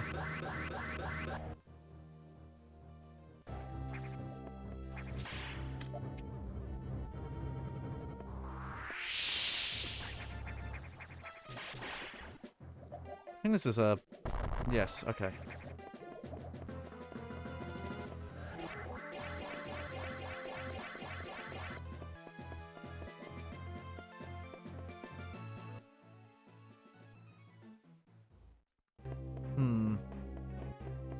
Okay, I am going to stop here. Next time I get to a save point.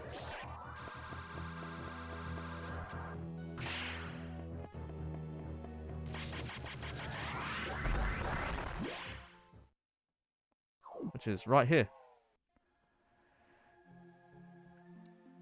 Yes, there's quite a bit to do here.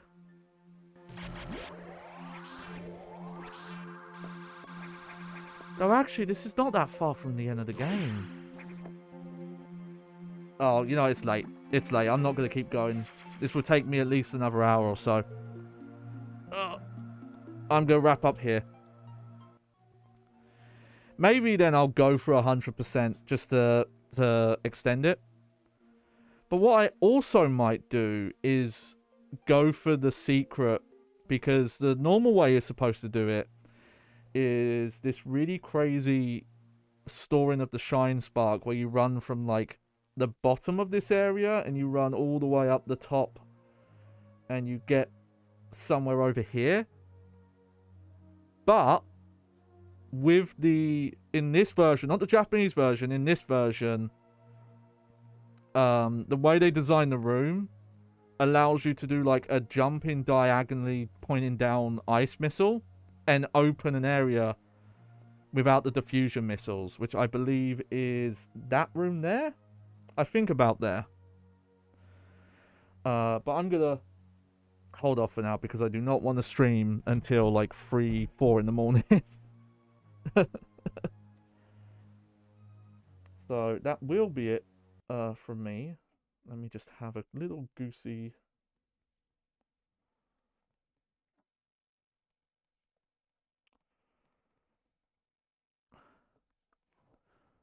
You know, I don't care if there's no one here. We're gonna raid Gyaru. Hang on. Just getting their name.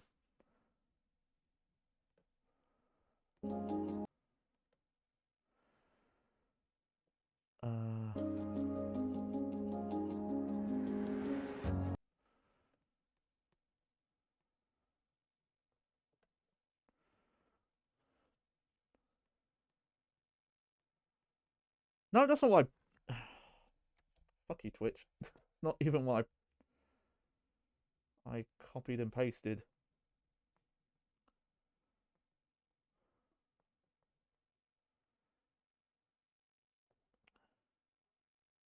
There we go.